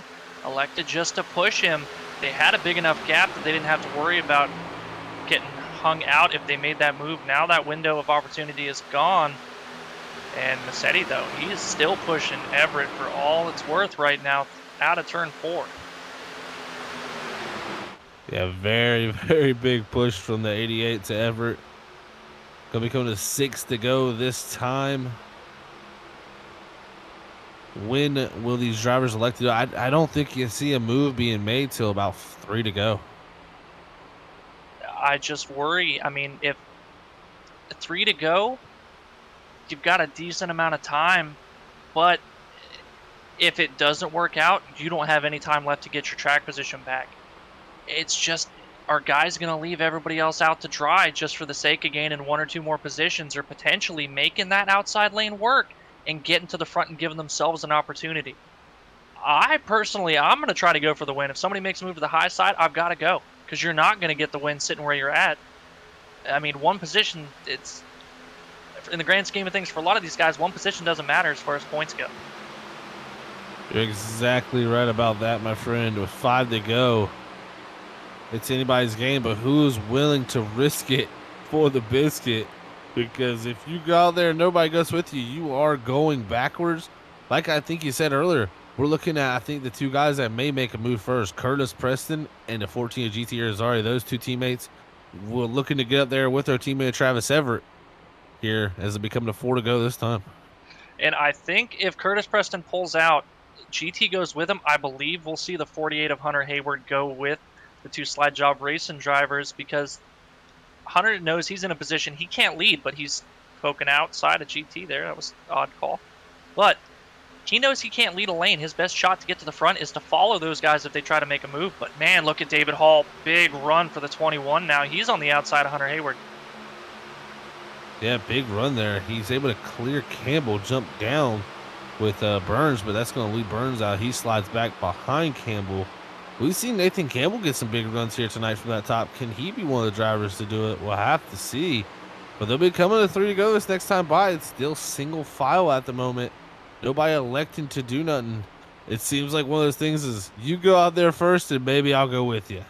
Yeah, that's been a very hard maybe throughout the course of this race. Some guys have decided to chance it and go out there, and it's worked, but other guys have tried it and got left out, and everybody's just waving out the windows. They go by, oh no, a little bit of contact for Hunter Hayward and the 21. 21 really muscles the 48 up out of the way. Oh man, the 48 gets back down in position. Oh, and the 21 all over the back of GT. David Hall showing aggression here late in the go with 3 to go. I mean, David, it's a great job pushing. I like the initiative. I like the aggression. But you just beat your nose up so bad that, oh, here comes Hunter giving him a shot back. Man, Hunter not very happy with that move. But, yeah, David, you just hurt your nose so bad that you can't lead a line now. Oh, this is getting dangerous coming to 2 to go, pushing that hard in the corners at 21. Really hard on the back bumper of the 14 here. I tell you, man, if I'm... Oh, and then Hunter Hayward still giving another shot. If... yeah, GT coming over the radio now saying 21, you're going to end up turning this. And I've got to agree. If I'm in the 14's position, Hall won't even be able to see it. But sitting here inside my bedroom behind my rig, I'm holding my finger up. I'm not going to be happy with what he's doing right now. Yeah, I would not be happy one bit. On here, it's going to be another big run. Oh, man. Just major hits here. And coming to white flag. Oh, and look at the dooring almost to the 48. Oh, that says the 21 on the track. Here's they come out the back straightaway. We're going to be taking the white flag here for one more final time. The 21 blocks. There goes Nathan Campbell to the side. As let's see what's going to happen up front here. Who's going to be the first to move? Travis Everett holding on to this lead. It's going to be green to the end because we've got the white flag. Well, I mean, the run's coming from Kevin Ruff. Doesn't decide to take it. Fitzpatrick as well. Fitzpatrick laying back just a little bit. Should be able to formulate something here. Got Kevin Ruff. Looks like willing to go with him. He's going to have the 11 directly behind. They could, if they pulled out. I think now it's too late. I don't think we're not in a position to generate a run. Oh, and see if Kevin can back it up here. What can Massetti do? He backs up a little bit here. Can he generate a run? I don't think they're going to be able to do nothing. Here coming out of 4, Travis Everett. He's going to win. Didn't win last week, but he's going to win here at Daytona. What a win from Travis Everett. Nothing able to formulate behind him, and he wins tonight here at the Daytona International Speedway. Your Sheffield Graphics race winner, Travis Everett. Second's going to go to Trevor Massetti. Third's going to go to Bob Fitzpatrick after another fantastic run for that man. Well, James Catrone ended up coming across the line 13th here. We're going to have to see if it has been a good enough night for the 38 with the misfortune of his competitors. Might be able to sneak his way in. We'll have to wait to get the update on that from the series admins. But man, that was a fantastic finish. Guys just waited a little bit too long. I think if they'd have had another lap with the moves they were making, something might have been possible. But the timing of that was just a little bit off, and that's part of the learning experience with this new package. The timing of the runs, you got to change up when you're used to doing it, and showed it right there for sure. Man, oh man, what a win here for Travis Everett.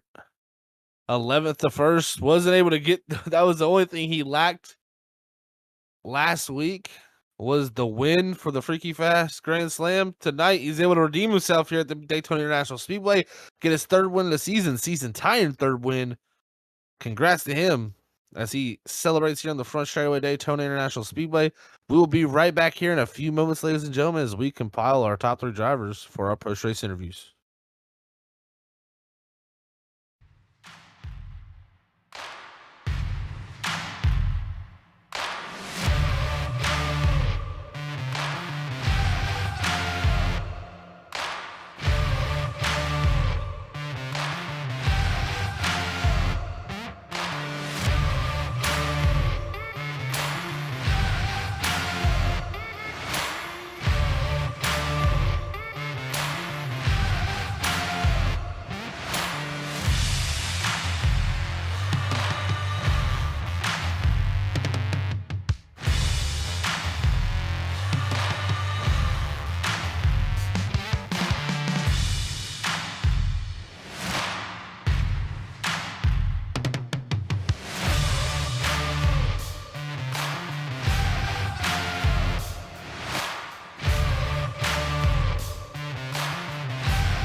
All right, we're back here for your post-race interview segment of tonight's race here at the RSR Cup Series with our top 3 finishers.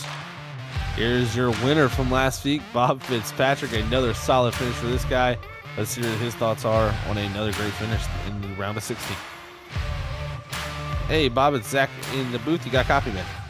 Yeah, I got you. Hey, Bob, another fantastic run for you, man, in the round of 16. How does it feel to cap off this round with 1 win in your bag and also some great finishes to go along with it? Yeah, it seems like it started coming to me here at the end of the season. Had a rough first half of the season, and now when the time is right, we're rolling. You guys definitely are. That 3 car has been looking really strong, man. Out there tonight was definitely some interesting racing going on out there.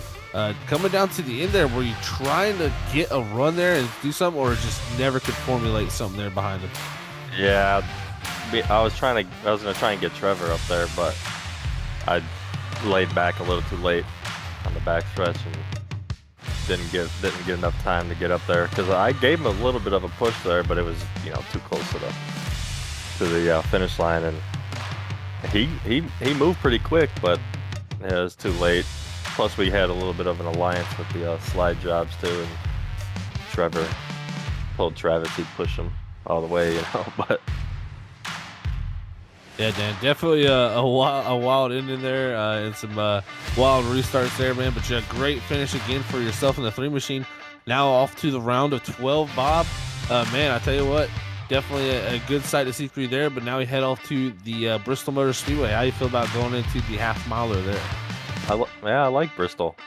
I'm a little bit more excited for Kansas. I run better there, but it should be a pretty good round here, barring any Bristol accidents or something. That could ruin it. That could ruin somebody's whole round right there.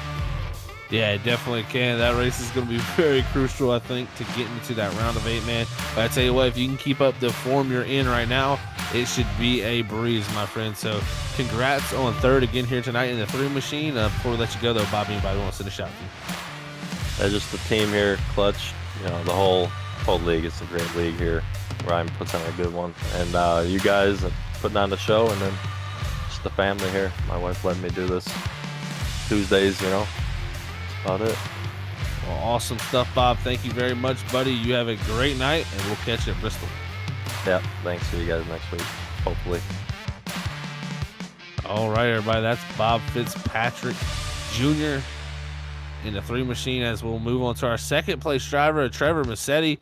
Coming up just short again in the 2nd place position, but Massetti moving on to the round of 12. Hey, Trevor, it's Zach up in the booth. You got a copy? Yeah, I got you. Hey, Trevor, another great run for you here in the round of 16, man. How does it feel to come out of here and survive Daytona to bring home that 2nd place finish? It was really good. Obviously, I was kind of expecting to not make it through just because that's what I do at Daytona, but I definitely cannot be disappointed with 2nd place. I was thinking about trying to do something, try and pass Travis, get the win maybe, but I knew if I got any kind of decent finish, I was going to be good for the next round, so I figured I'd just play it safe and kind of push him to the end there. Yeah, definitely a good race for you just to play it safe here and get through to that next round. Now, moving on to that next round, man, we head off to Bristol. That's got to be probably the wild card of that round. How do you feel about going into that half-miler next? I mean, I don't normally run horrible at Bristol, but I know that I'm going to miss the other 2 races in that round, so I already know Bristol is a must-win for me. So I am definitely going to be putting in some practice laps there and just trying to wreck out or win it, I guess, because that's the only option I have. Yeah, definitely. That's going to be a lot on the line there for you, man. That's going to be interesting. So thank you for letting us know that. So we'll know that's a must-win situation for you there. And to tell you what, you never know what you can do heading off to the Bristol, Trevor. It could definitely play out for you and get that first one of the season. What a story that would be, too. We would love to see that up here in the booth, man. But congrats on 2nd here tonight at Daytona. You ran a great race. Anybody want to send a shout to before we let you go there, buddy? Yeah, I got to say hi to Mom and Dad, Grammy and Nono, and Nana and Grandpa. I want to thank you guys for broadcasting and all the admins that make this league work, as well as all the drivers that race in it, because that's what makes it fun for me at least. So thanks to everybody. Well, Trevor, we appreciate you guys out on the track. We definitely couldn't do it without y'all. Thank you very much. You have a great night, buddy, and we will catch you at Bristol. Good. All right, guys, that was Trevor Massetti, your second place finisher tonight, but the driver who came up one position short last week from the Freaky Fast Grand Slam is your race winner and stage 1 winner tonight. So didn't get the pole in the stage 2 victory, but man, this guy's putting so many stage victories and race wins together in good runs. He's definitely looking like a favorite heading into that next round. Hey, Travis, Zach up in the booth. You got a copy, man? Yes, sir. We got you, bud.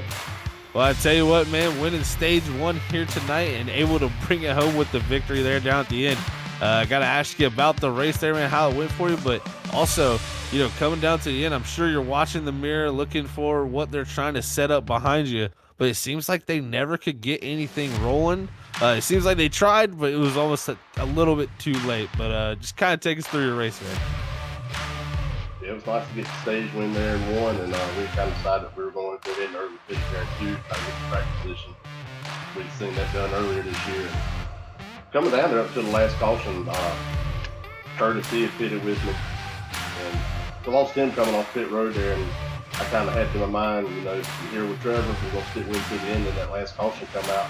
I was actually able to jump up in front of him there on the high line on the restart, which kind of shocked me. Zach, he gave me a heck of a push there, so definitely thank you to him, you know, or else we could have been sitting back there 1920 for sure.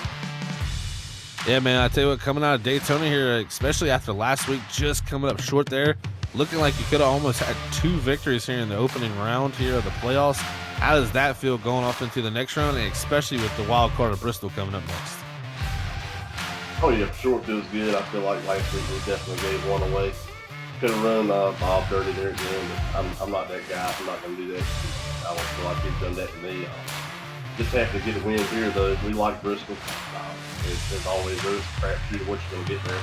But like there, and I believe Richmond's cutoff race, if I'm not mistaken, love that place also. So definitely looking forward to this round. Yeah, definitely a round that's going to have some interesting races in it, man. 2 short tracks and that Kansas Motor Speedway there to put in the middle. So we cannot wait to see how that plays out, man. But congrats also on your season tying 3rd win of the season. A couple guys now with that total, man. It's definitely a stacked front of the field up here, man, with how many competitors got wins here this season so far, man. But congrats on that. Congrats on the win tonight. Before we let you go, Travis, though, anybody wants to send a shout out to you for that victory? Just everybody that races was, like you said, it's stacked, and there's 3 or 4 guys that could easily have 3 or 4 wins this year that just haven't gotten them yet. And I'm sure they'll get them before the year is over with, and probably put a couple people in the bind in this playoff. But yeah, just thanks to Ryan, everybody over there at Evolution, Sheffield Graphics, all y'all over there at Freaky Fast putting this thing on for us. ButtKicker, all my teammates in Slide Job Racing. I think we got 3 out of 4 in the top 10 tonight, so that's a win in itself, regardless. Here at Daytona, not too often that can happen. And yeah, just wife and son for allowing me to do this on Tuesday night. Well, congrats on the win here tonight, buddy. We'll catch you next time at Bristol. You have a great night. Yeah, y'all too. Looking forward to it. All right, everybody. That was your Sheffield Graphics race winner of Travis Everett. So he's looking forward to Bristol next week. I know I am. Cannot wait to see how that wild card of a race plays off. But man, what an ending to the final race, or the cutoff race here, the round of 16. It was just really, really something to watch. Travis Everett, though, going to bring home that race victory after coming up a little bit short last week for that Freaky Fast Grand Slam. Second's going to go to Trevor Massetti. Third's going to be Bob Fitzpatrick. Fourth's going to go to Kevin Ruff. Fifth, Matthew Rush. 6th going to go to Junior Miller. 7th is GT Irizarry. 8th, Zach Schrittenthal. 9th is going to be Hunter Hayward. And rounding out your top 10s will be Curtis Preston. 11th is going to go to Ryan Bean. 12th is going to be Nathan Campbell. 13th, James Catrone. 14th, Michael Sheffield. 15th, Craig A. Burns. 16th, David Hall. 17th, Andrew Little. 18th, Brock Potter. 19th is going to be Kevin Zabaldil. And rounding out your top 20 is going to be Nolan Potter. 21st is going to be Kevin Sabilla. 22nd is going to be Tony Ludi. 23rd, Marc-Andre Thibodeau. 24th, Harold Watkins. 25th, Casey Kuntz. 26th is Dustin Stallings. 27th, Stephen Baldwin. 28th, Ryan Ezell. 29th, Kevin Dow. 30th, Anthony Yunez. And right out of your field tonight is your pole setter, Chad Biesinger, bringing home the 31st position. As that's your race results here tonight from the RSR Cup Series from the Daytona International Speedway. The final race of the round of 16. It's all over with, and I believe our our 12 playoff drivers moving on are the 12 drivers who enter tonight in the safe zone. Well, Brandon, I think it's been one wild night for us. I definitely up in the booth trying to keep up with these points. What are your final thoughts on tonight's Daytona race? Well, I mean, Daytona is a cutoff race. It brought absolutely all the drama that we figured it would. Unfortunately, I mean, it just guys not seeming to get the hang of this new package. A bit lackluster on the racing we're used to seeing for the plate tracks, which is a shame, considering, I mean, how much fun a lot of people have with them and have calling them.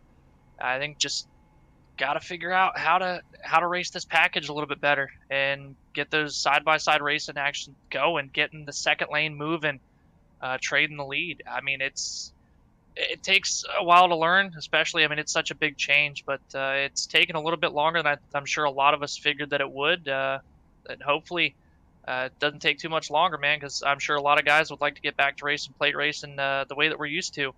But, I mean, other than that, it was a blast. Congratulations to Travis, and congratulations to all the drivers that are going to make it into the next round. Definitely got their work cut out for them going into the round of 12, especially Bristol starting off that round. Excited to get back here next week and see what the Last Great Coliseum is going to have in store for these guys. Oh, yeah, definitely will be. Yeah, like you said, definitely still learning the package for, I think, a few guys out there. And just, I mean, really everybody, all of us are still learning what to do in those situations. And, man, I think it's really coming down to numbers is what I'm seeing. You got to have numbers up there. If you got limited numbers up there, it's not going to work on that top line when you have that many cars on the bottom. It's definitely a learning process that goes on, and I think guys will get more and more used to that racing. It's just right now it seems like the bottom is king, and you don't want to get away from it. So a lot of guys are electing to stay down there. So hopefully we'll see that grow as the time goes on with this plate package. But man, nonetheless, it was still a great race, and we had some moments where it definitely, had some exciting outside moves and little runs that guys set up in side drafts. So definitely something I enjoyed. And I would say we even had more passing than we did the first time here at Daytona earlier in the season. So really cool to see that, and definitely somewhat to watch play out the rest of the year. But man, gotta say thank you to everybody who tuned in here tonight at Freaky Fast Broadcasting. It's been a pleasure to call tonight's race here at the RSR Cup Series, their final race of the round of 16.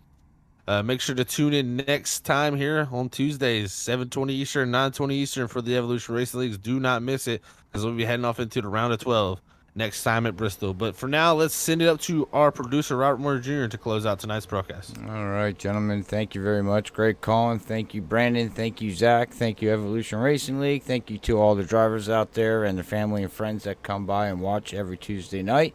We do much appreciate it, but like they said, wow, what a race here again. Round of 16 ending here at Daytona, getting ready to go to Bristol.